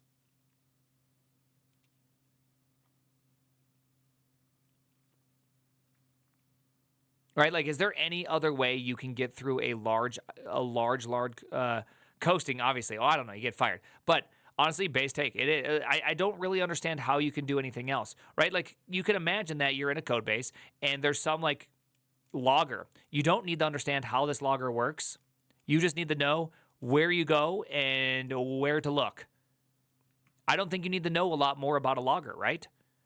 And so you can go in here and understand all the different things and try to really get it, but you also just don't need to. There's a whole bunch of these functions where you just don't need to pay attention to how it works. You just need to know it's there and how to use it, and that's it. Just keep it a black box, the end. Unless the architecture is trash, hashtag. Yes, unless there's that one fun architecture where if you don't call this one function, which has nothing to do with anything, you won't be able to proceed. One of the first things I quickly try to map out is who are the wizards at the company. Those who are 20% guys doing 80% that matters. This is usually a month plus long process, which is almost entirely vibes based. To make the wizard list is fairly simple. How do people talk about this person? What does this person do? How close are they to be to the core primitives of what makes the company tick? How is their code? Can I see it? Is it impressive? You know, this is a very, very tricky thing. And I think this last part is very, very, very good to know about. Let's just say I've worked with some people that had massive reputations at the company. But when you did get down to brass tacks and you did look at their code or the things they've done, it was almost none of it. Now, that's the really hard part about larger companies. Now, I've never worked at a company, I have worked at a company. I guess the companies I did work at that were smaller, it was very easy to just understand that this person was good or bad. But once you get beyond, say, a couple hundred engineers, you start getting this weird, I don't know what you call it, internal company influencer. That's, they're the big ideas guy, and they often come out and they do a bunch of stuff, and it sounds really great, and they have a huge reputation for starting things, but you can find that they quickly are a bunch of yappers and not a lot of doers. And if you're not careful, you can suffer under their regime. I had a time in my life, I still think about, it was like December 27th, receiving phone calls to talk about features, and I just wanted a bit of Christmas. And that's it. I was just like, dude, I'm so burnt out. I'm so tired of all this. I remember that was the day that I decided I hate what I was doing. That was the day I decided I was going to quit Netflix. And that was, the first time I tried to quit Netflix. And it was just like, man, I can't do it anymore. I can't do it anymore because here's somebody that does all the talking, gets all of the recognition, and I'm out here writing code nonstop for 60 hours a week. So, sometimes the wizards, they're wizards like, have you read the Harry Potter books? Who's the guy that goes like this? Harry, Harry, Harry. He's the one that's not actually a good wizard, but he's the one, Lockhart, there you go, Lockhart. Lockhart pretends to be this really great person, but what he really does is he steals everybody's story. Yeah, Lockhart. Harry, Harry, Harry, right? He's constantly doing that, Lockhart. And so you got to be careful. Are you getting a Lockhart? Or are you not, right? That's a real one. Stolen valor, right? Dude, like I said, there was a time period, man. It was like 70, 80 hours a week for a year and a half trying to get something done. And then I finally was just like, okay, I can't keep working on the same project under someone that's just absolutely changing their mind constantly, that has this great reputation at the company. I'm going bananas. Like, I'm the one going bananas because I'm the one holding it up. And there's one other coworker with me, and he's over there talking about being depressed and actually having really hard times. And we're just like struggling to make somebody else look good, which is just very painful. So that's my worry about wizards, by the way. My unworry about wizards is you find a great one and they're just great. Once I had a solid list, I try to get closer. I join the same channels. I read every message they post. I stalk their PRs. I try to map out in which spaces they move, what people they interact with, etc. I'll even look up their Slack, Jira, and Git history to some vague lines of the main larger projects they worked on, and and the texture of their expertise. The goal here, by the way, this sounds weird, but let's see the goal. Let's see the goal. The goal here is to understand, how can I become more like them? How can I absorb their knowledge, their skills, and everything they have that I don't have? How can I make them want to work with me? Most important, how do I get close to them so I can proceed with the above? I would say there's a danger to this, which is that it's not the stalker vibes. I mean, we all do this in some way or another. Like, everybody sees somebody who's really good at what they do, and they want to absorb and draft off those people. Like, I understand that people are saying it's stalker vibes, it's stalker vibes, it's stalker vibes. Just remember, like, how many of you guys also had somebody, especially in your younger years, that were absolutely top level people that you just wanted to, like, understand how they did, and you wanted to pursue mentorship, and you wanted them to mentor you. You would do something very, very much like this. So I don't think that this is completely out of the ballpark. I think just writing it down and saying it this way makes it sound a lot weirder than it actually is. I think this is just someone saying, like, hey, you want to get really, really good, you just pursue this person as a mentor. You truly try to look up and try to figure out what they're doing. So I don't want to say, chat understanding, of course, he's giving advice about how to get ahead. And chat says, Mavabs, I know. It is, there's definitely you got to be careful how you read this. And I could understand why people say this. But also, I do want to say that there's also a negative to this, which is this is a very materialistic view of life, which is every person and their expertise is a thing that is in your path that you need to use to get better. Now, notice that you can almost read this and see the transactional nature of the person with the skill.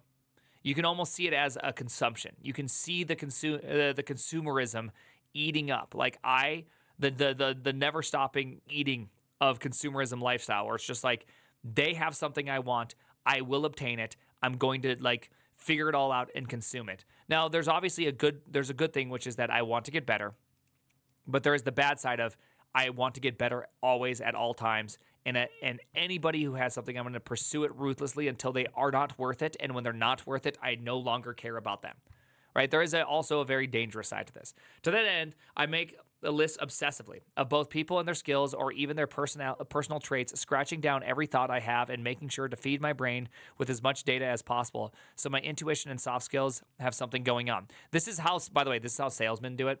If you're ever wondering why you ever have some salesmen you really, really like, have you ever met somebody that when you talk to them, they just have all this, they're just like really good at asking you all these questions, and you have this really kind of like very positive experience? It's because they're salespeople. This is what salespeople do. They write down everything. They keep journals. They know all this stuff. So when they come by somebody, they're like, I'm going to be meeting with Bill coming up. Let's go look at Bill. Okay, Bill, he has 2 kids. They're both in soccer. Let's talk about soccer. Last time we talked, wife was sick. Let's follow up with the wife being sick, right? Bam, bam, bam. Goes in the middle. Oh, Bill, it's been so long. Dude, last time I checked, the kids were in like the young leagues with soccer. Are they still doing soccer? You know, and then all of a sudden, this is how salesman stuff works, right? You hate them. I don't think you hate them at all. I think all those people, I know, and then they turn Italian. I'm not sure exactly how I just turned Italian. It's me. What are you doing? Right? I'm not exactly sure why you would say you hate them. These are people that care enough to write a lot of stuff about you down so that they can interact with you the best. Now, obviously, they're selling you something. Now, what is that thing they're selling? They may be trying to get something from you. True. But the reality is, how often are you trying to get stuff from other people? You're just bad at it. The only thing is that you're just bad at it and they're good at it. And the only way to be good at it. Now, you could invert this and say, you should be writing things. You could invert this and say, you write stuff down about people. You write how they interact and all this because you care enough and you want to create a good company. I do say that at the end of the day, this is the ruthless version of how to get ahead out of the company. I would say the more awesome way is that you do this for the sake of being able to connect and be a great coworker with people, and you make people feel good. The thing you're selling them is a good team to be a part of. I think that that is much more the appropriate version of this. Exact same execution, right? Like truly it'd be the exact same execution. You can't remember everything, and so it's really smart of you to write things down. Like you actually want to write things down. It makes perfect sense. Right? So remembering about people is good and writing it down is somehow bad. Well, yeah, well, I mean, I'd say it's the intentions, right? I think that ultimately it's the intentions that people feel. Again, we live in a world where right now I think we're at a very critical time, just in kind of this general, at least online culture, probably just in this chat, where people feel that authenticity is at an all-time low. That every time you talk to somebody, it's like a veneer of a person. Effectively, you're talking to ChatGPT all the time, right? It's the reason why ChatGPT is so annoying is because every time you read the responses, every time you read something about it, it's just so, I don't know how to say it other than it's soulless, right? There's like the essence is all gone and whacked up. And so you can imagine that people are tired of always being sold. NPCs everywhere. NPCs as far as the eye can see. You're right? But the inversion is that I think it is good that if you wanted to make a great team, and your goal is to create a really great environment, you have to do the exact same thing. You're going to want to write down things that you've learned about the person. You're going to want to be able to have a running documents on all these things because you're going to want to be able to revisit it and be able to talk to those people in a way that, makes them feel comfortable. You're going to want to be able to encourage them and make them the best teammates. And so this is like, so you're going to have to write down their weaknesses. Like you're going to have to do all this because you're not going to be able to do it all. Regardless of the teams they are on, being able to drop a DM to tell them how I love them, let's see, oh my gosh, I can't read. Regardless of which teams they're on, being able to drop a DM to tell them how I love they work. I think that's supposed to be their work, or I'm learning from them from afar. At least plants a small seed that the possibility to blossom into a concrete opportunity. So this is the consumption side of things. Side note, at my current job years ago, I uploaded a specific emoji from one of my wizard's favorite anime and didn't say anything. He was one of the wizards that was the hardest to approach. Been in the company 15 years, superstar free electron, not the most social. I waited 8 months to use it on one of his messages, which led him to ask, wow, who uploaded this? Which then, this led to 1, 2, 10 conversations about our hobbies and ourselves, and then the company and our projects, etc. We're now really good friends, and our teams ended up collaborating on numerous key projects. The amount of knowledge I gained from this relationship and the number of projects that came out of this knowledge is mind-blowing, and the story on its own. Dude.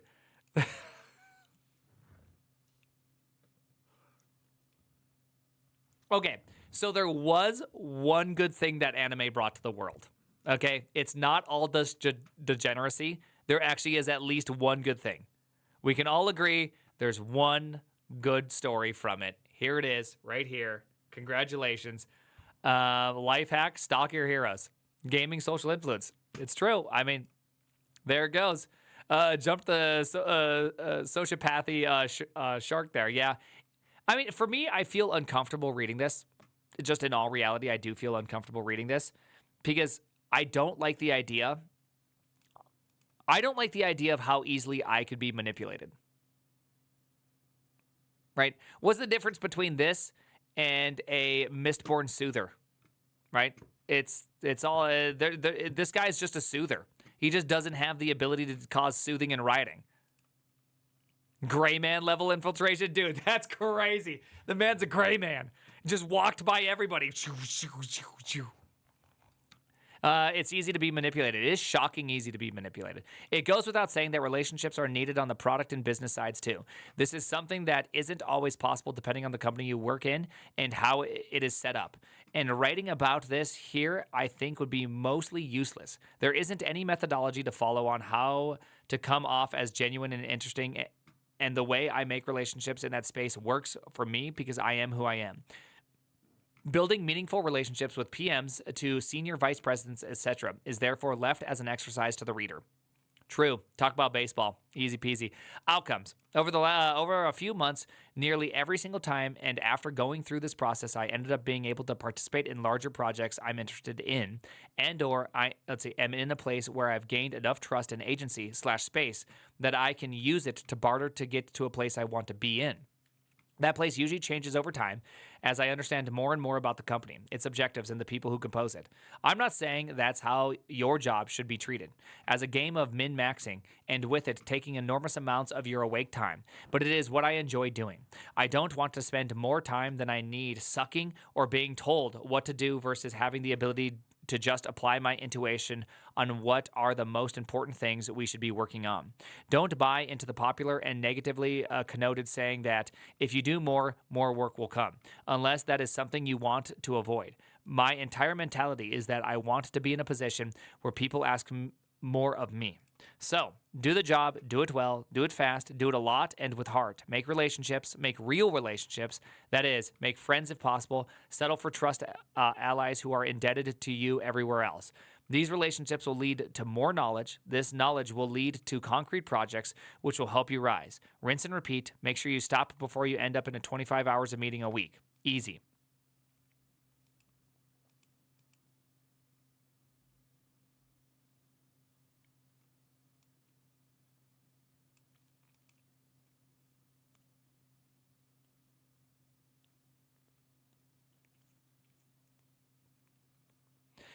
I would say that there is, even though I think there is a little bit of like, I'm not sure what the internal term is for me. I'm not reviling it, but maybe cringing is the best term for it. I'm a bit of like, I cringe a little bit when I hear such like consumeristic approaches. But then at the exact same time, I sit here and think, the projects that I got onto and the things that I wanted to work on, I didn't do this. I didn't do these things he said. I went with a different approach, which was to produce really good things and do it really, really fast, and then to suggest how to improve things. I was always suggesting, here, let's do this. Hey, let's do this. I'd always work on side things and then kind of present them and suggest them and find the people that were the influencers, if you will, at the job and present my ideas. I'd always try to be in the conversation with the people that were making the big decisions because I wanted to be there. I wanted them to see me. I wanted to be able to say things. I wanted to be able to present my ideas because I think I'm pretty good at them. And so by having that, I think that has produced that produced a lot of really great stuff in me. And I think this is very, very adjacent to what he is talking about. His obviously is like a lot more optimized, shall we say, is probably the best word to say it. It is absolutely optimized, min-maxed to the absolute nth degree. Capitalism is a hell of a drug. Well, this is not really capitalism. This is just working with people and trying to be able to get into the positions you want. Because it doesn't matter what regime you're under. The ability to have freedom and to be able to work on the things you want to work on, as opposed to constantly being in this told to do cycle, requires you to have an elevated perception of who you are. Yeah, and also in communism, people definitely don't try to manipulate other people. That's definitely not a thing that happens in communism. That's a pure capitalism thing only. I will say that it's hard for me to say no to this advice in a sense that if I were to say that you shouldn't work hard or you shouldn't attempt to present your ideas or that you shouldn't try to get in the same rooms as the people making all the all big decisions, it would kind of be unfair of me because a lot of the ability for me to do the things I've done came through similar-ish behavior to this. By being pleasant, by working hard, by making suggestions, by trying to be in the right rooms. By doing all those things, I had a very good outcome. And so it's kind of this idea that I think you see this a lot, especially online, is there's these people that will work like, during their younger years, work like, 190 hours in a week, right? They're nonstop. They do all this stuff. And then when it comes down to it later in their life, when they've achieved a lot and they have a lot of easy success, they tell people not to slack. And all of your feedback is just highly critical. it's shocking how little you're going to be like, it's shocking how little people are going to like you. I know. It's like Pikachu's shocked face. It's shocking. And so I think this is just one approach that you can take. Honestly, this is just one approach that you can take. And I think there's actually a lot of good advice in this. And so, interesting. Why don't you try writing down some things that you found out about your coworkers and all that? You don't have to do it as a purely a stalking project, finding out the greatest person and doing that, but do it because you say you care, and remember that, and then you can ask them again later on, and you'll find that you create a much better much better experience. Yeah, I'm not gonna read this. Somebody said that there's no manipulation under communism thing, and then that it only happens under capitalism. I'm not going to read those stupid comments because you have to be brain dead to think that where there are humans, depending on the rules, there will or will not be manipulation and social ladder climbing, right? It's super stupid. It's like one of those idealistic, super shallow Star Trek future version, right? The reality is if Star Trek existed, Jean-Luc Picard would have stabbed 900 people in the back to get to the top of the Enterprise. Like that's the reality. Okay? I hear you. I hear you want this great world. That's just not there. Greed exists in all situations. Stop thinking that there's some magic place that humans are just going to be like, oh, I don't have any more greed. I'm a good guy now. The fact that I used to yell at my wife, and sometimes when my kid would ask me the same question 16 times, I'd freak out and have to relearn. Man, I guess that's all gone now. I'm just a perfectly good human that operates with absolutely no emotional variance. It was actually just capitalism that made me angry this whole time. Good luck. Okay, that's just not how life works. Hate to break it to you. Where did TJ go?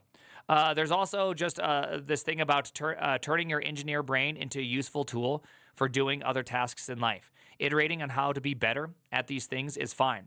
You have to work hard at being nice and friendly. Anyone can do it. Yeah, there is something really cool about that. I guess it depends on how you're thinking about, when he says all these things. I mentioned this earlier, that the other side of this is just trying to be a good coworker to other people and knowing what they like and don't like, right? Like, I know my wife likes certain behaviors. So it's not a sociopath for me to do things I don't like because I know my wife likes it. It's called being a good husband. And so you could extend this type of behavior ad infinitum to every type of person. And it's very, very simple. It's just like, hey, this is how you be a good coworker. Hey, this is how you be a good friend. Hey, this is how you be a good all these things, right? Anyways, let's see.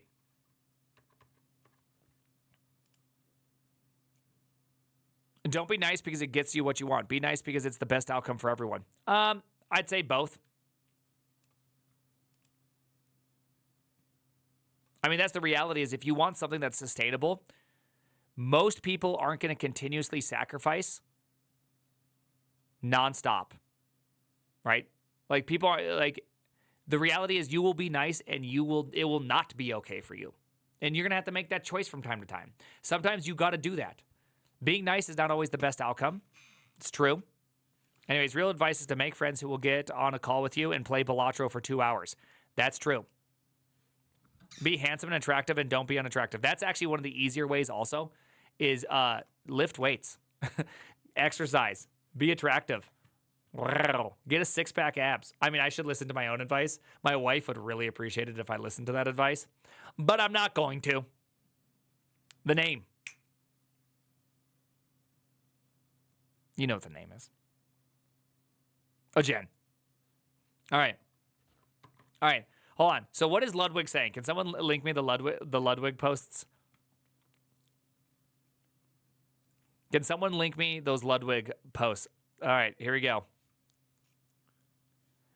It is being reported to me that primeagen's chat has called me a sociopath because of how I approach maximizing my usefulness when I join a new company. I know. It is very, very funny. It's true. I think the thing is that if you really think about it, he is such an engineer that his approach sounds like a sociopath, but if you really kind of squint your eyes, it's also just how an engineer would solve it. I can't remember all these facts. I'm just going to write them down. Who's the best? That's the best. I want to be like that guy. I'm going to write it down. Who's this guy? Oh, it's that guy. I'm going to do that. I'm going to write it down, right? Like you can also interpret it as just an engineer doing engineering things. It sounds like high functioning autism to me. Yeah, sounds like high functioning autism to me. Memory onboarding, right? There's a lot of ways you could interpret it. Thanks for the free promo. Ludwig, yeah. Ludwig is based. Yeah, I like him. I like the guy. I follow him. Yeah, I follow him. I listen to his stuff. I think his title is very funny. God's chosen principal engineer. Just makes me laugh. That's the point. You don't engineer people. It's called social engineering. You know, but some people just have a lot of autism. And you got to realize that they operate in the world that they exist in. And that's just that. And you got to be okay with it. You know, I can't expect every person to just be a kind, sociable person that operates in the same way that salespeople do. Sometimes they just have a different wavelength. Autism equals skill issue. Autism equals skill and skill issue. Just like not autism equals skill/skill issue. When you need hacks to be a normal person, that's literally what he is saying.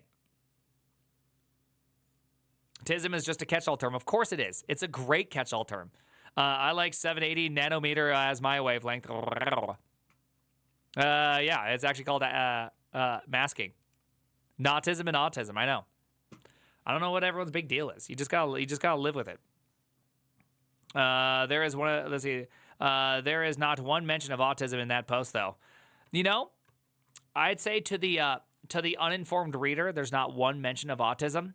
But to the informed reader, this entire post is a ballad to autism, okay? Like, to me, all I read was, hey, guys, I think people have similar faces. It's easier for me to recognize the difference between people from their username than it is from their face, right? Like, that's what I'm reading. That's what I'm reading, okay?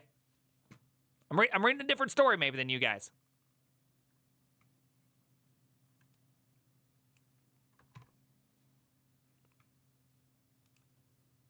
Did I ever tell you the story when Lex Friedman called when he accidentally put the wrong woman as my wife in his podcast?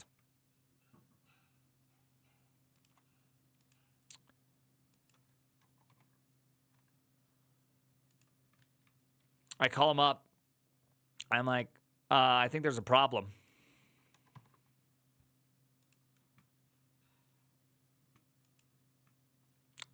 And he responds with, everybody looks the same to him. So it's like, okay. That was literally his first words out of his mouth. You know, everybody looks the same, Prime. So it's just like, oh, okay. Yeah, I mean, I got you. I'm on your team. Truing. So just didn't even phase me. Pretty tough to be mad at him after that response. It explains a lot. Yeah, what was I going to do? Like, just like, yeah. You Googled, it came up as a picture, bam. Right? Have you watched the GTA? Yes, I have. Asked and answered, yeah. And there's nothing you could be you like literally could not be upset at that.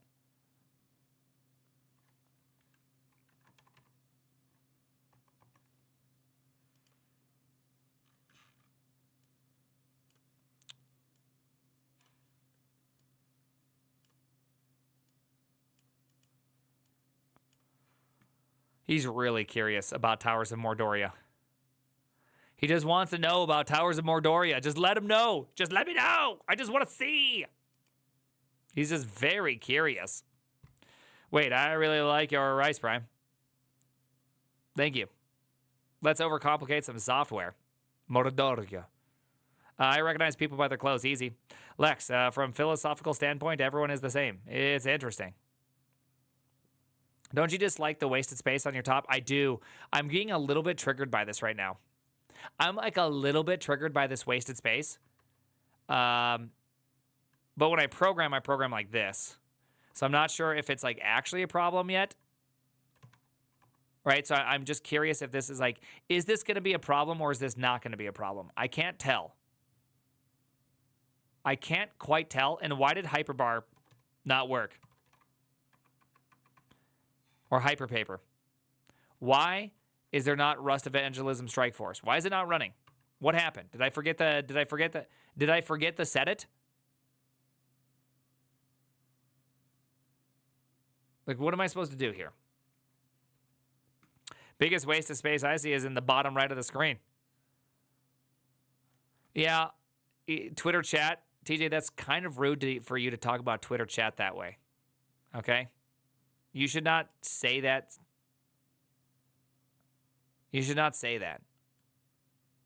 You know what I mean? It's pretty rude. Also, wasn't there RGB cube in here? Yeah. Easy. I don't like your takes, buddy. You got to calm down and get off the internet for a while. I think you got to go and mature for a while. You got to go get some maturation in you. I think it would help a lot. So, got to get you out. Sorry, bud. I just don't appreciate all the things you have to say. So get out of here. Take some time.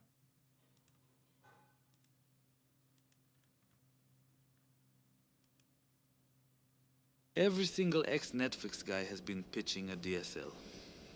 What's with that? I only pay attention to low signal stuff. I also clean my toilet with a toothbrush. Okay. Long as it's not your toothbrush. Long as it's your toothbrush. By the way, quick question, Lithium. Is that actually true?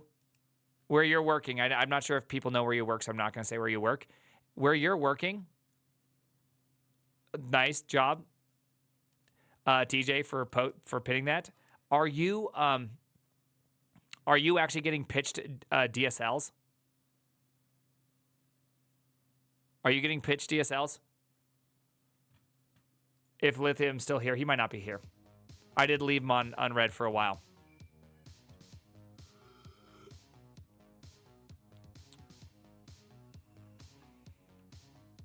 Okay, but can you just react to my YouTube video of the bilateral one? I lost a subscriber because DSL is used because these Sugandi lisps. No one knows what's wrong. Dude, Code Girl is fully broken at this point. I don't know what happened to that voice, but it's been slowly falling apart for a while. Hey, chat, hi. Is that all the rice, or will there be more? There will be more. I'm just not ready for the ricing right now. Speech anxiety, yeah. Dr. Paytex, appreciate that I can fix her. No, you can't. Okay, you cannot fix her. Thank you, Insneer Bitriu. Appreciate that. Level up, Josh. This guy's a little cringe. I don't think so. I cringed from the ideas because it's not how I operate. I don't know if he himself is cringe. Yufei, thank you, Stargazer. Let's go. Arch Anniversary. Would this be the year of Linux for me too? Like every month? Thanks for inspiring us. I, for one, am ready for some radical candor. Dude, I'm ready for some radical candor. Daisy, thank you for that Twitch Prime. Appreciate that. The real Philco. And what is this number supposed to be? I don't even know how to even look at this number. Thank you. Zai. Appreciate that. Noisy Cricket. A home slice in Cairo. Thank you. New gameplay. Defy us all with the 20 gifted subs. I do appreciate that. When is the music video dropping? I don't know when the music video is dropping. Okay, the music video is going to drop. Thank you for all the follows, by the way. Thank you for pressing the follow button. Makes sense. Pretty powerful. Yeah. Thank you. You can't fix him or her. Yes, you can. Not this one. Not this one. All right, you guys ready for some radical candor? Okay, are you guys ready for some... Are you guys ready? Guys, are you ready for some radical candor?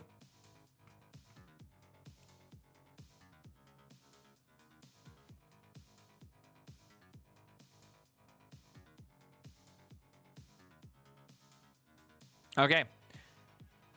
You suck. Okay, there we go. Now that we're done with that,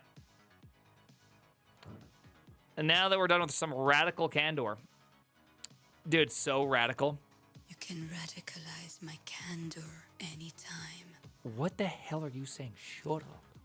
All right, how to write complex software. Suppose you're implementing, by the way, we're gonna write some complex software, okay? I wonder what it means. Now that I've listened to Rich Hickey's, I'm like, are we complecting ideas? What are we doing here, okay? Suppose you're implementing some complex piece of software, a database, a word processor, a file system, a web browser, whatever.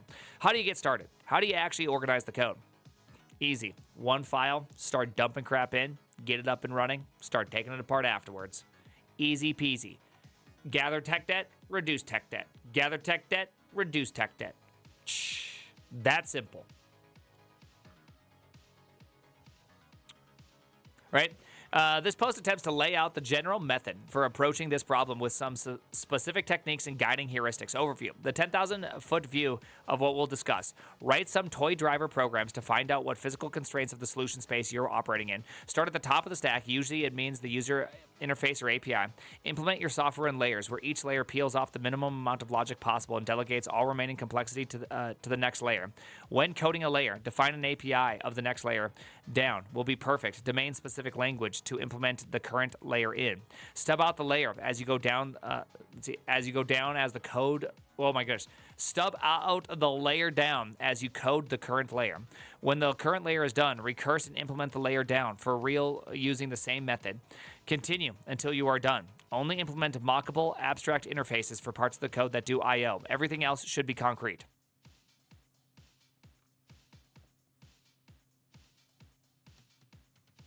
That last piece of advice is very good, by the way. The reason why this last piece of advice is super, super good, by the way, as I was reading this, I was laughing in my head because often I will write software on stream for 4 hours before running it once. And you see the same thing over and over again. Why do you keep, aren't you going to test it? It's just like, no, dog, I'm still in the writing phase. What are you talking about? And so as I was reading this, I just kept laughing because it's just like, I don't know. I don't know if this is going to work for you guys. I'm sorry. I don't think you guys can write complex software. Okay. I'm sorry. I hate to break it to everybody. It's just not going to work. You just got to keep on writing. Okay. There's no running. There's only writing. We are a write only group of people here. All right. It's just like drawing the owl. Okay. First you do an outline and then you do a second outline.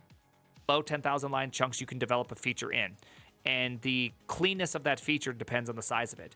Once you hit about 10,000 lines is where either you have written good software or not. At 2,000 lines, you can write crap software and it just kind of works, right? Like, it just doesn't matter how bad the software is, or it doesn't matter how bad the code is. Things will just work. You can just do it. It doesn't matter. But once you hit 10,000, about then, it's like all of your decisions actually have added up, right? Yeah, it just kind of works. At 10,000, you hate yourself. Exactly. Like, there's a line, and that's the line. Either you love yourself and you think yourself a genius, or you hate yourself and you think yourself an idiot. It's always right around that line. 10K is very arbitrary. It's really not. It's really, really not that arbitrary. At 600, I mean, that's just, you're a rookie still. Like, that's all that means. You're going to get yourself, don't worry, things will get better. Because if what you're doing is at 2,000 lines, you can express what you need to do, say at 2,000 lines. Say you want to write a quick package manager for some internal software that has to go to a server, take the internal string, do a little bit of processing, send it up to a server, get out the package, and then download the tar and then install it. Well, like, you can just do that and write it in just some of the worst things ever. It just doesn't really matter. Right? It really doesn't matter. I have a 10K lines of code, single file usually. Small files are a PSYOP. I know there is definitely some PSYOP to it. Okay, for those that are trying to understand, this is how I look at things. It's very, very simple when it comes to coding. This is exact image you should have in your hand. This is called the, it breaks into three things. The easy place is effectively 2K of lines. 2K of lines, I don't care how you do it. Throw it all in one file, don't do anything. Anything in this region is effectively easy. Once you start getting into here, you start getting into this weird world where the decisions you've made start getting worse and worse and harder and harder and harder and harder. And so if your problem, and this is about 10,000, right? This is about 10,000 lines. This is how you know if you've written good software or not. Couple thousand, it doesn't matter. If this is what you write, it really doesn't matter. It doesn't matter how you've written it or anything. It's this side of the equation that really matters. And it just gets harder and harder. Now, this line right here, that depends on how good you are. If you're really good at writing software, then that line will remain more like this. I have never let myself write 10K by myself. Why not? You should just do that. Define the y-axis. Oh, the y-axis is very, very simple. This is called regret. Okay? That's the y-axis. Regret goes up the more software you write.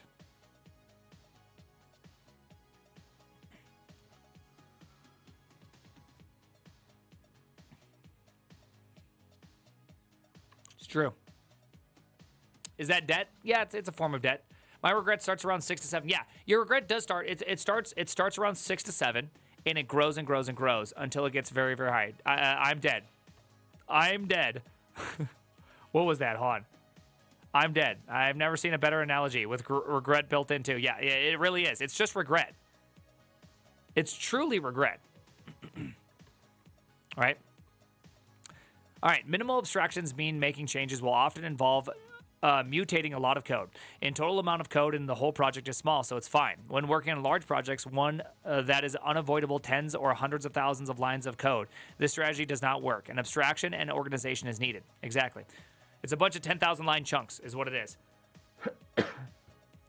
Before actually writing any software, we want to find the boundaries of the space of possible solutions. If we're writing a database, let's create a mock request and test just how many requests per second we can parse in the best case scenario. How many small reads and writes can our disk handle? How many checksums can your CPU compute per second? This is the same thing of when you start a video game. The first thing you do is write the FPS debug counter up at top. So that way, as you add your first triangle in, you watch your FPS drop by half. And then you keep on adding things. You just keep on watching that number just go down and down and down and down. It just gets sadder and more and more and more sad. And you just sit there and you just go like, why? Why is it so bad? You should write little micro benchmarks to find the answers to these questions. While you don't know what your actual software will look like yet, you know some broad things that must be true. A file system must write the data to disk. A web server must send data over a socket. A word processor must render text.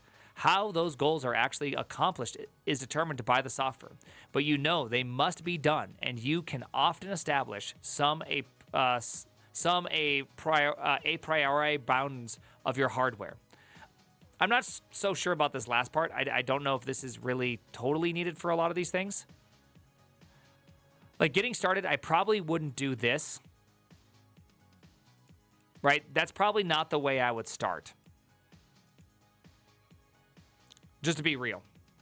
Probably not the way I'd start. If I were to start, I'd try to find a great way to parse the language that is going to be passed in to execute queries. For me, that's kind of where I'd start. Right? Because there's the whole, you first have to write a database for you to run into these problems. And I'm not quite sure I'd even get to that point. Right? This is solving some pretty tough stuff. And this is also hardware dependent. If I run it on a different machine, what are its requirements? Damn, you're riced up now. We're getting somewhere. How are these goals actually accomplished is determined by the software, but you know they must be done. Oh yeah, okay, I already read this. I think of this part as the process as carving off large, coarse chunks of the solution space. You might find out something like, well, there is no way I can compute a checksum of every individual file. It uses way too much CPU. So I know whatever design I must batch with at least 100 files per batch. True. I guess this part is somewhat true, but it may not. It may be irrelevant, right? Have you ever written? If anyone's ever been a part of the JavaScript build system ecosystem, especially before things like that we have today, like Vite, if you've had to ever hand roll your own, you'll learn that there's a lot of funny things that you do. Like one thing that we did to cut down massive amounts of time is that we added a new line after every single file. Guess what? Guess what took like tens of seconds during the process? A new line. Yeah. It's crazy. It's truly crazy how you can accidentally discover things. Turns out adding a new line to a string in old JavaScript, like 15 years JavaScript, was really, really bad. It was really, really, really bad. But we wouldn't have learned that It's really hard to learn that in the initial exploration. You don't run into that until your project becomes big. Wait, really? Yeah, old JavaScript wasn't ropes. Old JavaScript wasn't ropes. Old JavaScript was dumb strings, right? So dumb strings look like this, where you have effectively you have a string, and then you have a capacity. And they might not even have capacity in some of these old strings. It might just be the string. Hidden value with number of dependencies. Hidden value adds to main regret randomly. True. That's very, very true. There's also other regret. So old, like very old style strings would just be the memory. So if you wanted to add one character, you had to take this memory and you had to attempt to resize it or to reallocate it, which means that it may have to get moved. So it's like a whole thing that has to go on there. Newer strings, like things you see in Rust, also come with capacity. That way they have a bit of a buffer so that you could add some extra stuff, and then it has to do resizing once it exceeds the capacity. Ropes, on the other hand, look like this, where you'll have a chunk, you'll have another chunk, and you'll have another chunk, and they're like a linked list, sort of. And this is your string. It's not really a linked list, it's different, but you get the idea. It's probably more of a tree is my understanding of what actually happens underneath the hood. And so that way, when you add, say, a /n in JavaScript, when you add that /n, it actually adds a new node to the list. It doesn't mutate the original string. It doesn't do a reallocation. And you can see this being true because there's some old stuff called like fast stir npm, I believe is what it's called.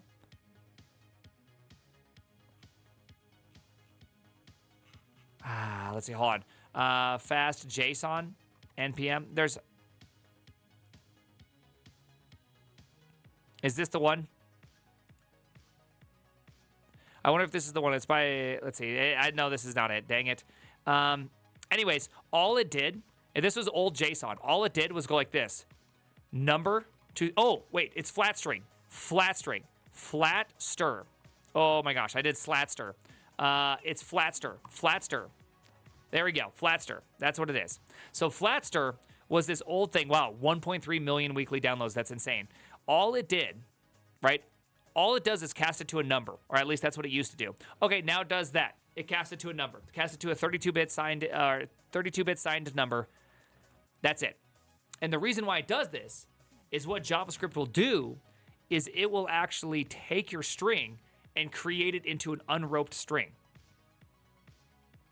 So when you send it through a network, it actually makes it faster because there's some sort of unoptimized behavior that was going on in this engine where it would do weird writes.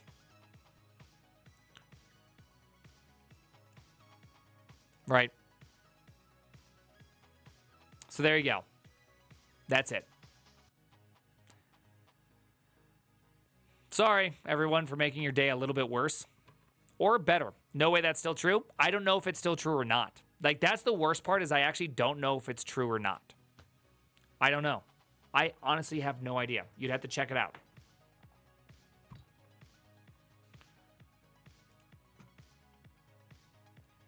Working top to bottom.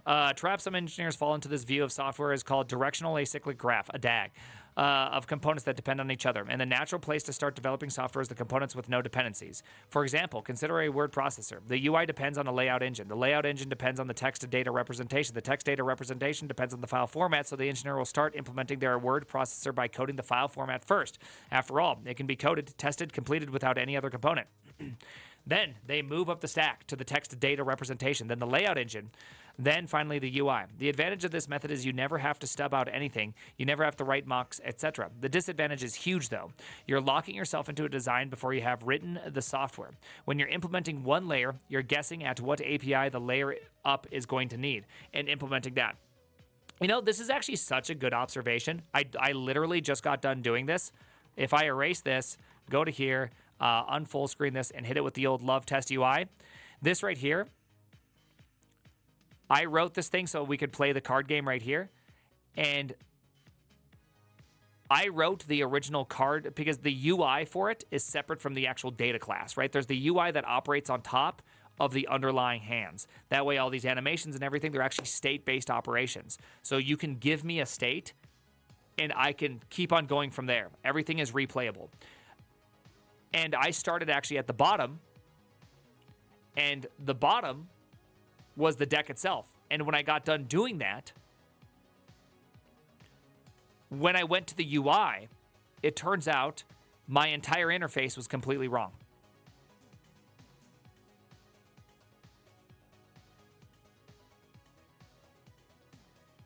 Look at that beauty. Look at that beauty. Assert Mordoria. All right, when you go to implement the layer up, you may have to work around a not quite perfect API that you are hesitant to change because you already spent all that time implementing it. Dude, this is such a good point. I should try more to develop things from the other side. I think he's really spot on about this one. I think there's a lot of really good ideas here. This is super, super good. I'm going to try this next time. Next time we build something, let's start at the UI and go downwards. And start in version of how I normally, because I always do the same thing. I always usually start at the dependencies or the dependentless first because they're the easiest ones to test. Right? They are. And so I know I always got all the stuff right as I go up, but then maybe there is like an API designing phase that I'm not very good. This method I propose is the exact opposite. You start coding at the top of the stack, letting each layer define the API of the layer below it. Only once that layer's implementation is beautiful because you've stubbed out the API of the layer down is just what it needs. Do you implement the layer down? I like this. I like this idea. I actually really like this idea. I've never kind of played. I've never just tried. I've always gone the other way, right? Interfaces everywhere. I don't hate it. I don't hate it. This is it's very compelling to at least try, right? I'm gonna be right back. I need to grab some water.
Hey.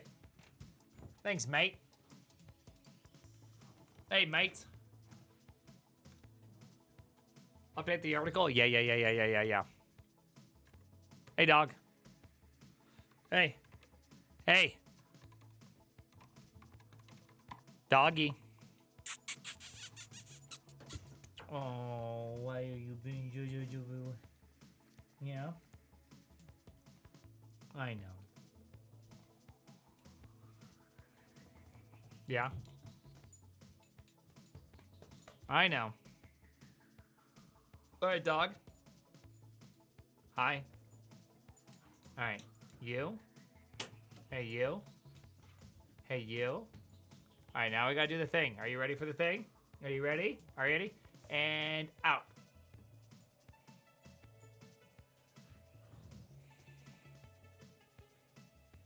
There we go.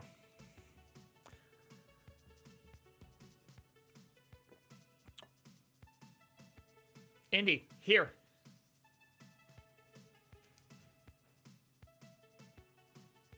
Oh, I think the dog already left. It's too far away. Can't hear me.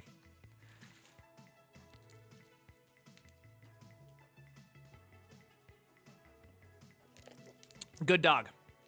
Indy. Yeah, we named the dog Indiana. This is why TJ is a better streamer. He lets his dog sleep behind him. My dog does not sleep. Not right now. My dog would just spin around in circles and get more and more excited. Right? Just that's all that would happen.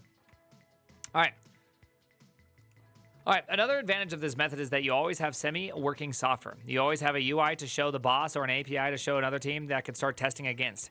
It may not be functionally complete yet, but partial is better than nothing. True. A disadvantage of this method is that you'll spend little time implementing dummy placeholder implementations while you work. True. Yeah, because you have to have these like weird little... Because if you go top layer down, you're just going to have to do that all the time. The mock implementation will probably take only 5% of the time as the real implementation, so your total velocity will only be slowed by 5%. You'll gain time back and more elsewhere with this method. I mean, you can also just one-shot it. You know what I mean? You can literally just have the methods do nothing, and you just literally create empty interfaces until it gets back, right? I mean, the 5% of his time is probably even generous. If you're building anything complex, and you're just putting as dumb of possible values in it, it probably doesn't even take 5%. Very disappointing. Very disappointing. Very disappointing. Implementing a layer. Each layer of your software should ideally be easily readable. If not readable, this means peeling off. This means it's peeling off too much logic. Consider the two toy examples. Blog. Oh gosh, this is Python with classes. That's the devil, isn't it? Python with classes? Aren't you like the devil? Self-rate limited throttle, request, article, get store, if not article, return not found page, article format, return. Versus serve. If IP not in self-request count do this thing, do that thing, back off duration, do all this one, sleep, back off duration, file storage, do this one, if not OS path, return not found, while open this, do this thing, if requested, etc. This is obvious, just a toy example. It is likely a simple blog backend falls in the category of small software that should really just be one giant file with no abstraction.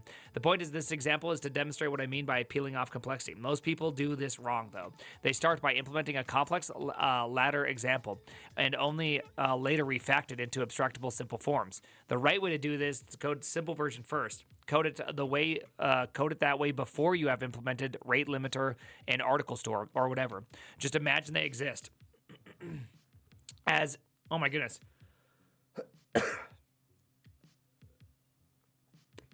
Just imagine they exist as code. If the perfect API to implement this layer already exists, then once your code looks beautiful, go implement the other things. I mean, generally, I agree with this approach. I feel like I've done this before, but I typically do start at the bottom. I'm not exactly sure. Oh no, I'm curious if there is actually any value in this. I will give it a try to like truly just start at the top and only interface out and go backwards to the way I normally would go. But I'm not sure if I exactly I'm not sure if this actually is gonna really buy me anything. This is pretty close to test-driven development. Is it? I actually feel like this would turn into test-driven development almost immediately.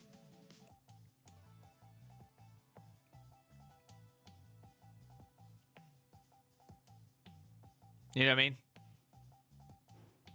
mean? Anyways, once you code a layer, you need to implement the APIs you imagined. You can start by simply stubbing them. A stub can be as simple as returning a fixed value or even throwing an exception or just crashing, just whatever is needed to make the perfect project or build or code compile. For example, a stub of the rate limiter just above may do nothing. It may sleep for a constant 100 milliseconds, and a stub for article store might return a none or always return dummy article. Okay, yeah. Yeah, true. Render really mock. Let's see if we got anything else out of this. Because, I mean, this kind of feels like a meal out of a cupcake, right? This top part was pretty awesome. But I feel like we've kind of hit the meal out of a cupcake phase where I'm just like, okay, I get the idea. I get the idea. The only thing you really want to consider is producing separate real mocks for this I/O layer. You want to do this for tests because it probably you want to test your test to be fast and deterministic. You don't want them making network calls or whatever. Absolutely, that's obvious. So in this case of a database, say you would want to mock out the underlying data storage, hard drive, file system. You SQLite also. Oh, here it goes. If your database is something like SQLite that stores the database in a file, you can implement an interface that matches the features of POSIX file handle interface. The real implementation just wraps the real file handle. The mock just stores the data in an in-memory buffer or something. Now that you mock, you can do things like deterministically inject corruptions, failures, etc. to test your software in those scenarios. Do not mock things you don't do I/O. Why would you? You have a real implementation. Test your real implementation. Only swap out I/O dependencies with your I/O mocks. This is actually a really good, by the way, this is a really good piece of advice right at this little end part. Have you ever been in a system that just like mocks everything? I hate mocks everywhere. Just mock the thing. Just use the thing, mock the I/O. It's crazy how this is not like the standard. Any advantage of this method is once you get a process started, it becomes natural to have one person implement one API while someone else implements another. The layers analogy isn't a cake where one layer sits on one other layer. Each layer has often many sublayers, and the blog example above has 3, the rate limiter, the article store, and the formatter. And in one more complex piece of software, those sublayers may themselves have sublayers. Each of those branches represent, this is just software. This is just software, people. Pitfalls. Let's go to pitfalls. It's rare, but you can code a layer in terms of an API that isn't actually possible to implement. True. It can go both ways, though. It literally goes both ways. Maybe you go to implement it and realize there is no way to sublayer to have all the information it needs to do its job, or the plumbing is just wacky and it happens. In this case, rather than trying to force it to work, tweak things into place, I recommend just deleting this code, backtracing up the stack, and re-implementing the layer above with your newfound knowledge with a new API that you think will be implementable. I mean, I don't know. I mean, the more he says these things, the more I realize I'd probably just run into this. And I'm not sure if I'm actually getting anything out of going in reverse or not.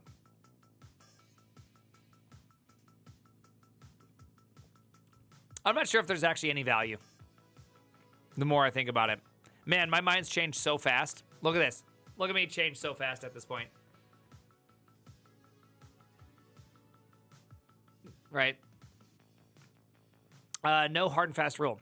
All such heuristics should be applied judiciously. This is a general guide, not a formal algorithm, but you'll need to deviate from it when appropriate. Become a better software engineer is the process of learning how to deviate from paths like this. AI devs. I'm not even sure what that means. This general method is particularly well suited for developing software with LLM agents. Is it?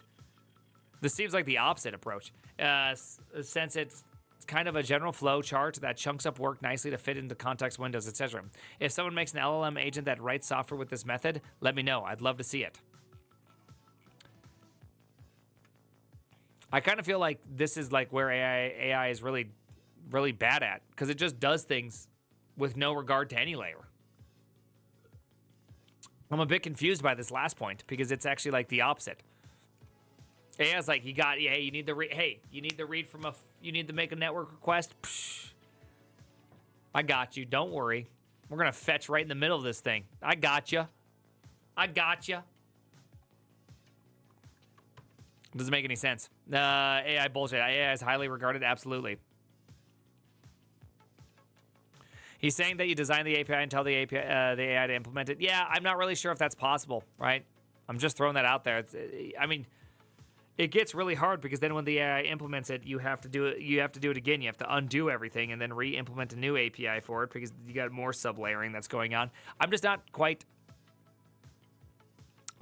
buying any of this. You know what I mean? I'm not buying any of this. That's all. I don't think I buy any of this. I think it's just not it. It's just not it. It's just not it. I did want to look on this, though. I don't know if... Have you seen this? Have you seen this? So I just saw this posted a couple days ago, or a day ago. Remember the creator of curl? He's upset again.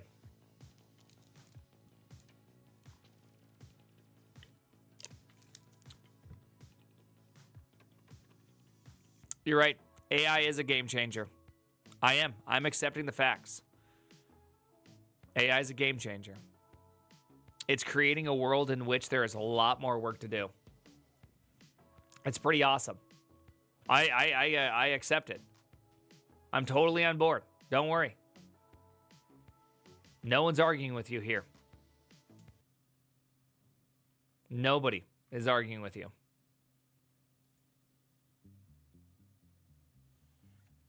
AI religion. Yeah, I know we got an AI religionist.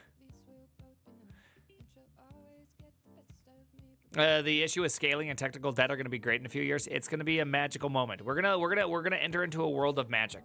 It is going to be magic. I'm just not sure if it's the type of magic you want. Do you know what I mean? You know what I mean? Don't leave us hanging about curl. Okay, let's do the curl thing because I think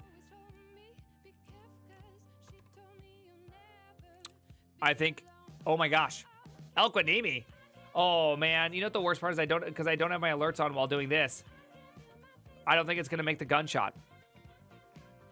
Yeah, it doesn't make the gunshot. I switched over to Twitch and it's just not happening. Hey, Granite Penguin, thank you. Also known as Sky, appreciate that. Thank you very, very much. Let's go. Escolol, appreciate that. Nerdwave Nick, let's get. Oh, shit, I missed a lot from the Hyperland. Oh, yeah. Oh, yeah, we did a lot. Primeagen, if the game is shit code as fast as possible, AI is definitely a game changer. It's true. True. Definitely evil. Thank you for that tier 2. Boops, how did your strategy pattern handle the distractions? Very good. Very, very good. Strategy pattern, strong. I'm sorry, guys. I'm just not going to be an AI lover. I'm not an AI hater, though. Okay? I just like a little bit of it. You know what I mean? I just want a little bit in my life. That's it. Okay? Lone Survivor, thank you. Okay? Is there really no...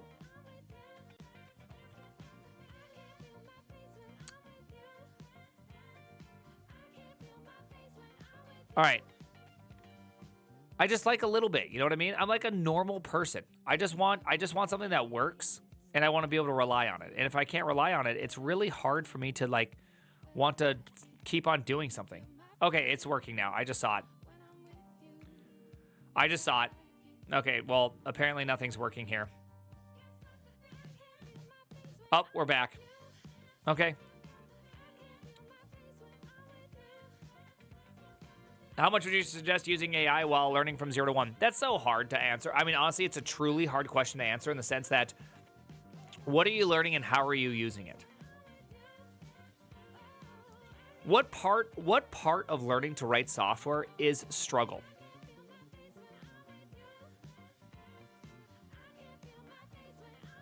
You know? How much is learning gonna be just you doing it wrong a bunch, only to then realize you've done it wrong and then go back and go, oh my gosh, I really get it now. Reading, a lot of it's reading. And so I just have this problem where it's just like, man, I'm not sure like how much of it, like how am I supposed to do that? My boss doesn't care about my struggle. Of course your boss doesn't care about your struggle, but you're supposed to be doing that while you're learning, right? Grug no read, Grug read. That's not true. Grug read pick. Grug dev book. Okay? Okay? Don't even try this. It's right there. Okay? It's a book.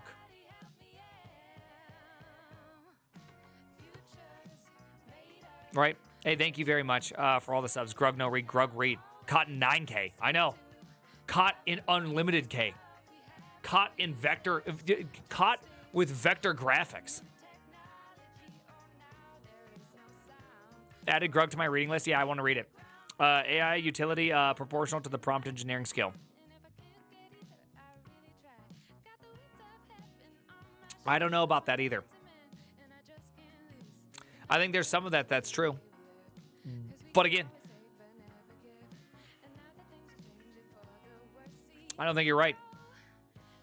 I'm more of a programmer drunk guy. Oh, really? I'm not. By the way, thanks for answering my question-based transmission.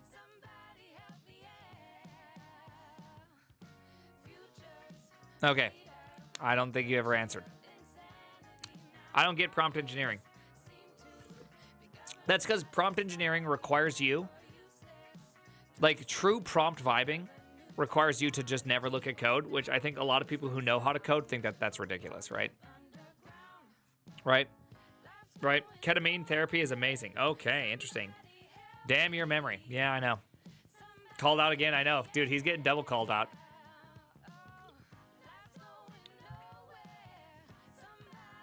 Yeah, no, that's good. Flying horse, I think that's good. That's an active position of learning, right? There's active and inactive learning, right? There's active and inactive learning, and I think a lot of people, despite saying they want active learning, fall into inactive learning. Because inactive is really simple, right? Right? Inactive is super, super simple. Okay, let's look at this. Here, let's change this. Let's do this. Curl maintainer, big mad. Okay. You like that? Curl maintainer, big mad. I like that name. What are you mad about? We're about to find out, dude. We're about to find out. He made a post. Okay, hey, pick. Curl maintainer is big mad, and he made a post on LinkedIn. Haven't read it yet. Very exciting. TJ did send me the curl report that triggered the whole thing. So let's first read the curl report that triggered the whole thing.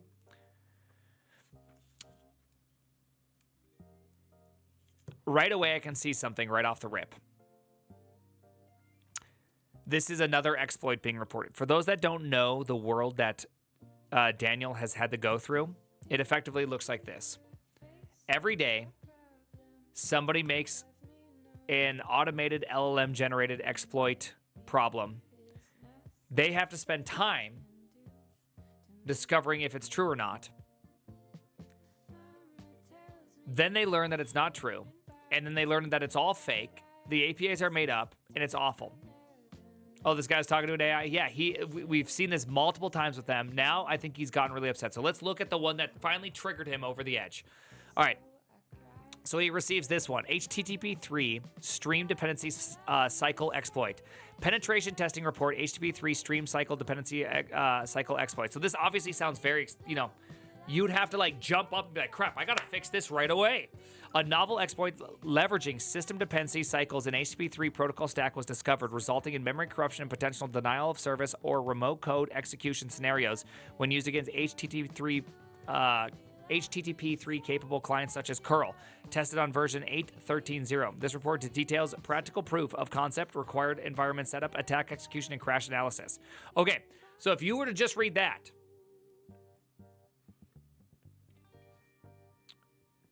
and you wrote curl, you would crap your pants. It sounds official, right? You're just like, damn, remote code execution and denial of service in the library that people use all over the world. Yikes. All right, so then obviously there's a bunch of stuff right here that goes on that says a bunch of stuff. Proof of concept, nice. 0.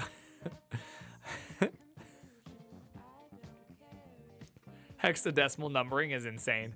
I just want to let you know hexadecimal numbering is absolutely insane. Malicious server setup, okay. All right, you're gonna do a little bit of apparently AORTC, AIO quick. I don't know AIO. Okay, so it's gonna set up a server via AIO. Okay, and do a little pip install, and then it's gonna use async IO and do all this. It's gonna stream data, do some stuff with it. I'm not really sure what's going on. It's gonna do some exploit server, create exploit server, exploit a server. There we go. Launch the shell script, open SSL requirement, do all this stuff. Python 3 exploit server, sleep, curl this one right here. All right. Let's see, crash analysis. So it gives a very, very detailed report is what I'm saying. Debugging, all right, does a little bit of this one. Some code, NG TCP2 HTTP3 handle priority frame. All right, there we go. Signs of memory overwriting. R15 shows this. Recursive calls to the same handler. All right. So obviously big times. Return stack address overwritten. All right. So if you can return, obviously if you can overwrite the, what is it? The whatever register that is that does the return address. If you can overwrite that, that's big time. That means you can take control of the program. All right. R15. Okay. R15. Thank you. Low level. I know. A is the return value, but R15 that's different. All right, R15 is part of the Pen 15 Club. Everybody knows about this. R15 called it. All right, detection and defense. All right, we have some stuff. Okay, so this looks really good. All right, you would say that this looks really, really intense. Crash this one, okay. Can you provide a new patch file? The stack trace you mentioned, if valid, would point to a bug in NGT. It's now responding to its own stack trace that it provided. Okay, so It's off. We've gone off the rails. We've off the rails. We've off the rails at this point. That's staff also. The stack trace you mentioned, if valid, would point to the NGT, by the way, which is right. The stack trace that we're talking about is right there. It's right there.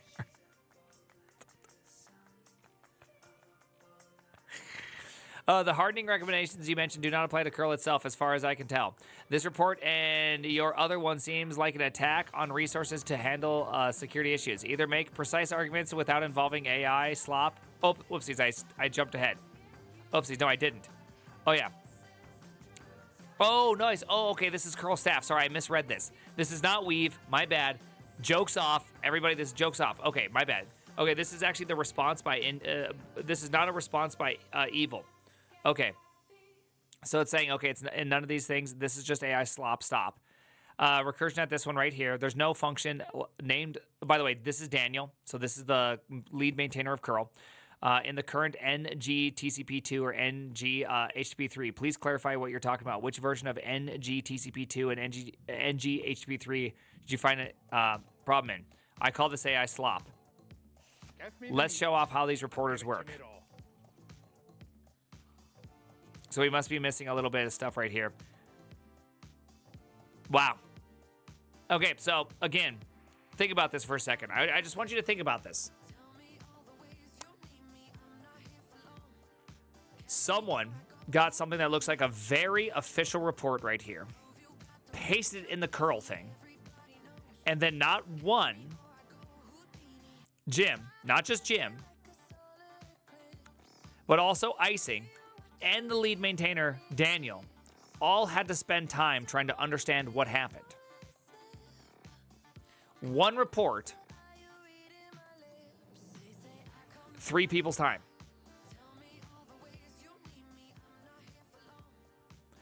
This is what I'd like to call denial of attention attack, right? They are effectively preventing things from progressing by taking up people's times. This is scary, honestly. Security resources don't scale. They don't. The ability to create fake triages could let them hide other bugs. True. It is, because it's a denial of attention. That's what, yeah. It's nice. I think it's a good name for this type of attack. It's called a denial of attention attack. And then I think the other side of this is that if you can do this to enough small projects, you could actually exhaust maintainers, and then you can do the follow-up attack called the White Knight attack, right? So I have a whole theory about about modern exploits with LLMs. It's a 2-part attack. The first one is a denial of attention, right? And so it's going to be a constant hammering on with a bunch of fake stuff, causing the maintainer to get very, very exhausted, get very, very sad. And then the White Knight comes in and says, hey, we're company A, and we'd like to buy this project out from underneath you.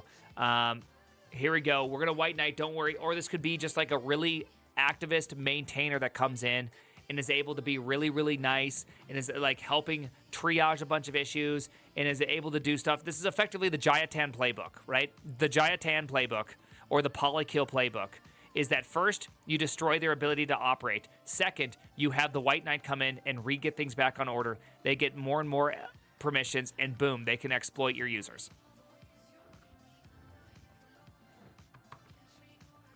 Precisely what happened to XZ. Yeah, exactly.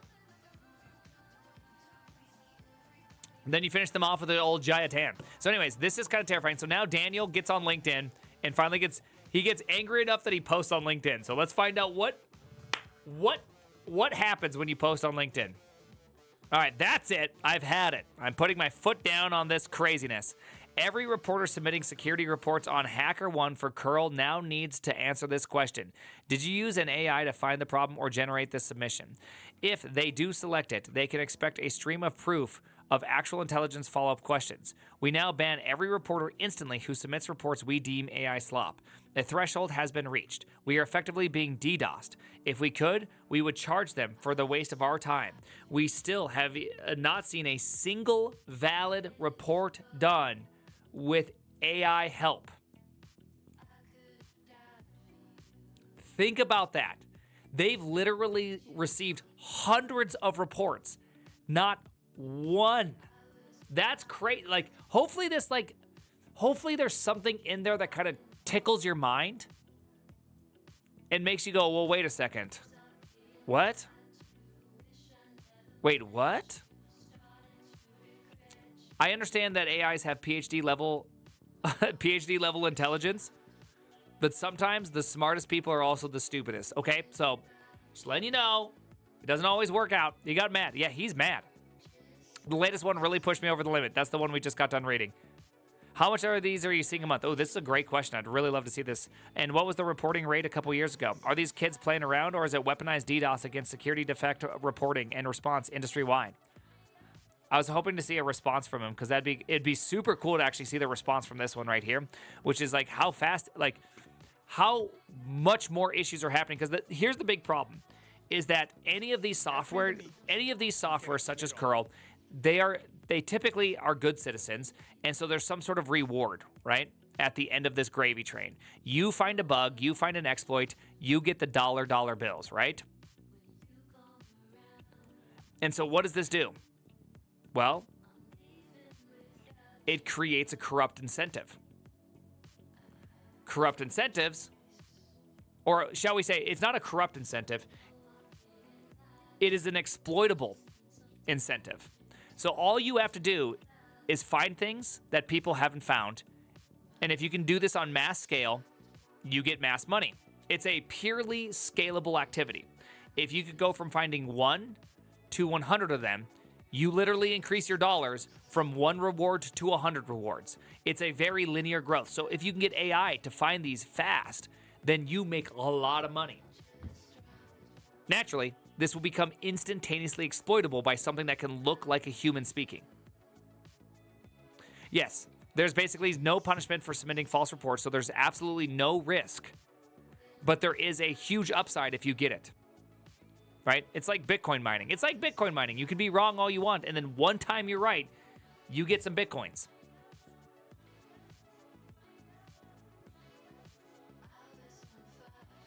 If AI worked, everyone would be rich. No, if AI worked, one person would get rich right away, and then there would be no software that has security vulnerabilities. But I'm going to say a simple truth that people need to understand. Okay? We're just going to do this. Okay, I believe my gift in life is not writing software, but I believe my gift in life is linear logic. Okay. Step 1. AIs are trained on code that is available. Step 2. Or maybe this is like, let's write it this way. We'll call this rule 1. All projects contain bugs or security problems. Step 2. LLMs produce code from what they've been trained on.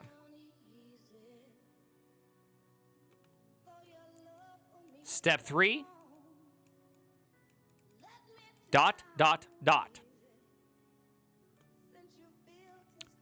Step 4. Bugs/security issues. How is this not understood? Like, this should just be obvious. Okay? How is this not an obvious cycle that people aren't picking up on? If AI are trained on bad stuff, which, let's just face it, there's a lot of crap. Remember, most of GitHub is absolute crap. That means its production is going to be close to what it was trained on, which means not profit. It should be profit based on the old You thought profit was going to happen here. It's not going to happen. Hey, don't talk about my repos like that. I'm talking about my repos too. My repos are horrible also. Sir, I'm offended. Here's an AI bot that is top 20H on HackerOne for the last quarter.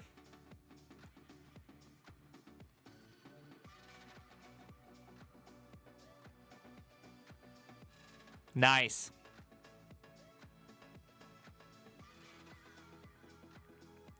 Nice. Valid / closed. Is that the percentage of successful reports by this? Am I reading this correct?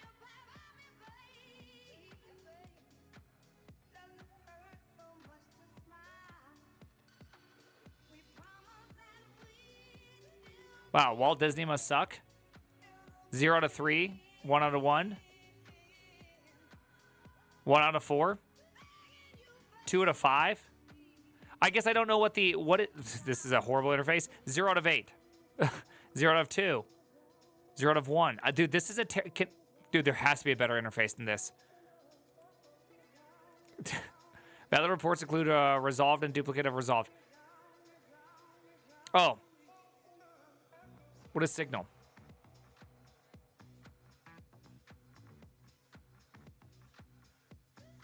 Wow, ranked 20th. Okay, so it's one of the best.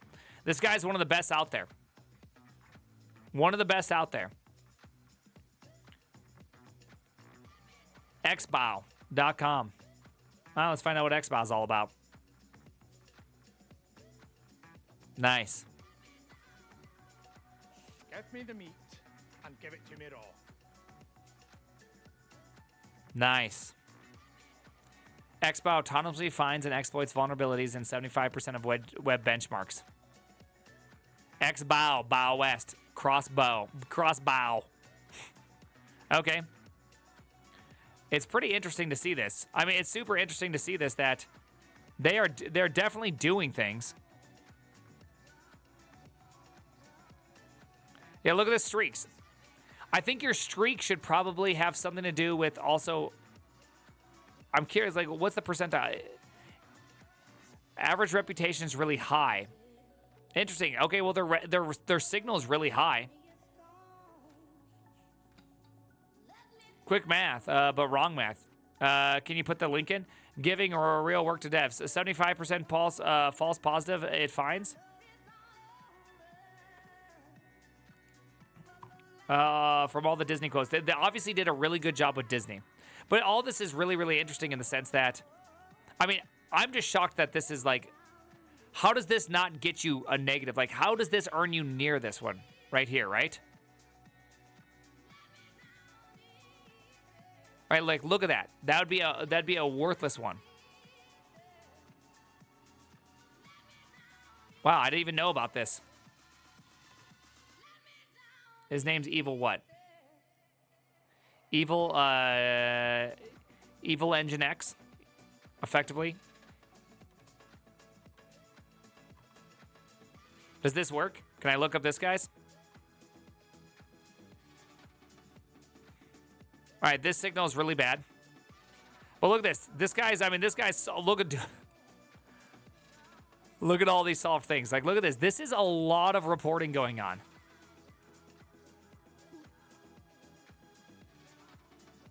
I mean, that has to hurt a little bit, right? Private program, 0 out of 2, ranked 3.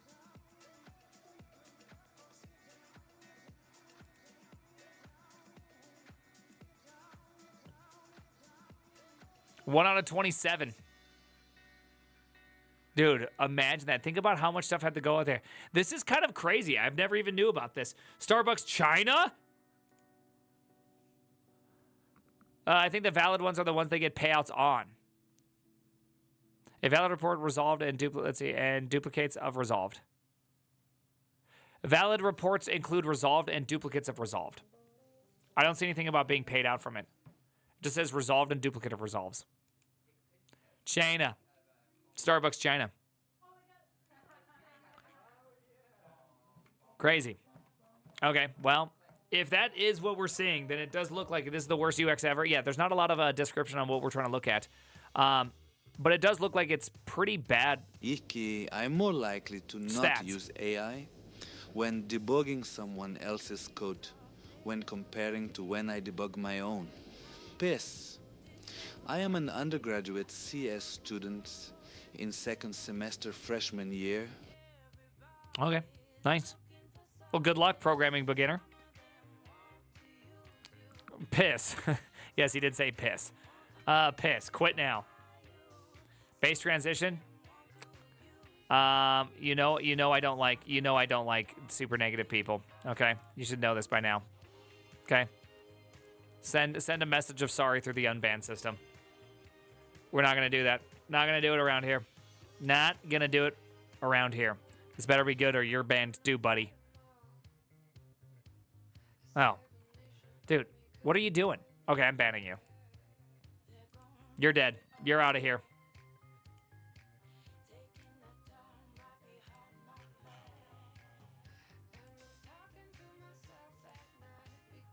It didn't say it was the first time chat. Unfortunately, it didn't say that it was the 1st time banned. chat. I'm banned.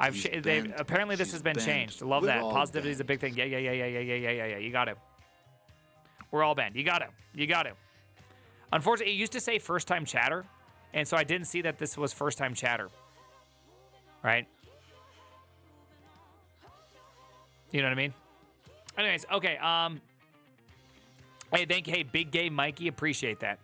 Okay, Big Gay Mikey. Okay, Mikey. Yo. All right, but seriously, though. Okay, so I guess the only takeaway here is that especially any projects written in C, C++, man, you're about... I think the next few years is going to be really rough for open source people. Right? I think it's going to be really, really rough because the amount of denial of attention is going to be through the roof. Like, absolutely ridiculous. Good luck, everybody. Appreciate you, Curl. I have read a lot of the bug bounty programs on the Curl thing, and it is shocking how many of them are just absolutely insane. There was one that we read not too long ago it was just like use of store copy is going to cause an exploit due to this, and then one line above is like if I exceed the string length, return with an error. And so it's like, no, it actually is stir and copy because it already did the check above and then just use stir copy. It already does that because it had an error condition of the end not being able to exceed. So it's actually perfectly safe. But there was like hundreds of these reports, right? It's crazy. Anyways, poor curl guy. Imagine not reading the code. Nice rice prime. Already looking better than mine. Yeah, we're in places now. We're getting to places. I'm still trying to get used to super. Honestly, me being a super boy, it's been hard getting used to super, but I think it's gonna be good. I also need to learn more about how to use just use Hyperland better. Like I want to figure out how to do all the stuff I need to readjust all these windows and all that. That's that. What does Pewdie think of it? What does Pewds think of it? I don't know what he thinks of it. Hey, by the way, Ornamator, thank you very much. The advanced one, appreciate that. Rajar, thank you very, very much. Is VS Code good? I don't know. People love it. It's the most used editor. So if that means good, then it is. But I just like this, okay? This is just what I'm going to use. Okay? It's not a knock against VS Code. It's just I don't like VS Code. Couple boy, appreciate the brand new tier 1. How's Hyperland? Oh, I love it. What is this? This is the best editor of them all. It's NeoVim. Do you not NeoVim? Do you not NeoVim? Ridiculous. Space Max is better. Now you're ridiculous. Now you're getting ridiculous. The editor of the lore. Dude, you cannot come into this chat and tell me Space Max is better than NeoVim, okay? theprimeagen, I have the basic code down, but I don't get some difficult bugs. I guess segfault, that doesn't make sense. I just learned how to use a debugger. Yeah, that's the way you do it. Again, you can even use what's it called? You can use an AI to tell you how to use the debugger better. Just don't get AI to solve your problem. It's like it's really that simple. I know it feels good and you move faster, but if you want to learn, especially as a first-year student, don't just get answers. How do I use my debugger? How do I find a seg fault with this debugger? Gain a skill. Don't solve a problem. Very, very simple. It's honestly that simple, I think.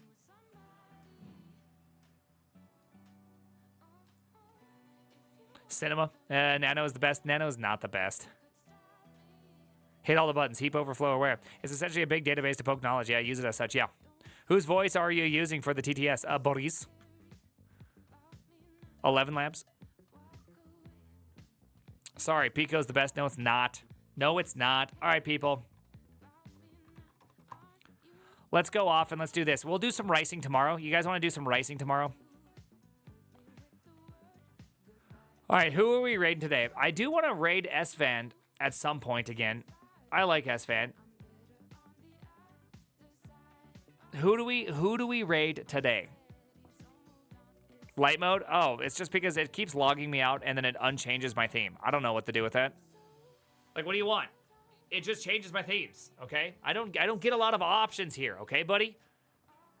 Raid Northern Lion. I've never seen Northern Lion. Honestly, or maybe I have, I just don't know him.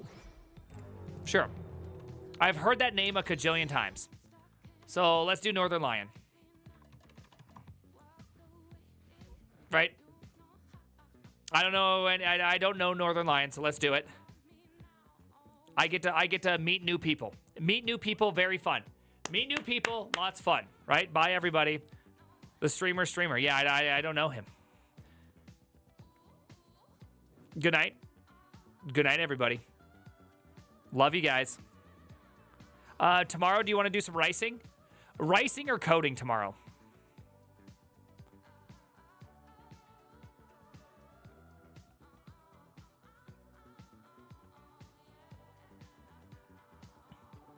Rice or code? Rice or code? Because either I'm coding more Doria or I'm ricing. There's still some things I need to kind of get good with my setup. I'm not quite satisfied with it. Rice rice is procrastination. Rice till we done, boys. Rice till we done. We could do another rice McRicey stream. Why is this not working? Can you just go? Thank you. Dude, I don't know what's been going on with Twitch. Hey, Pretenders J, I appreciate that. But it's been rough. Okay, we're gonna raid. Bye, everybody. See you tomorrow. Yeah.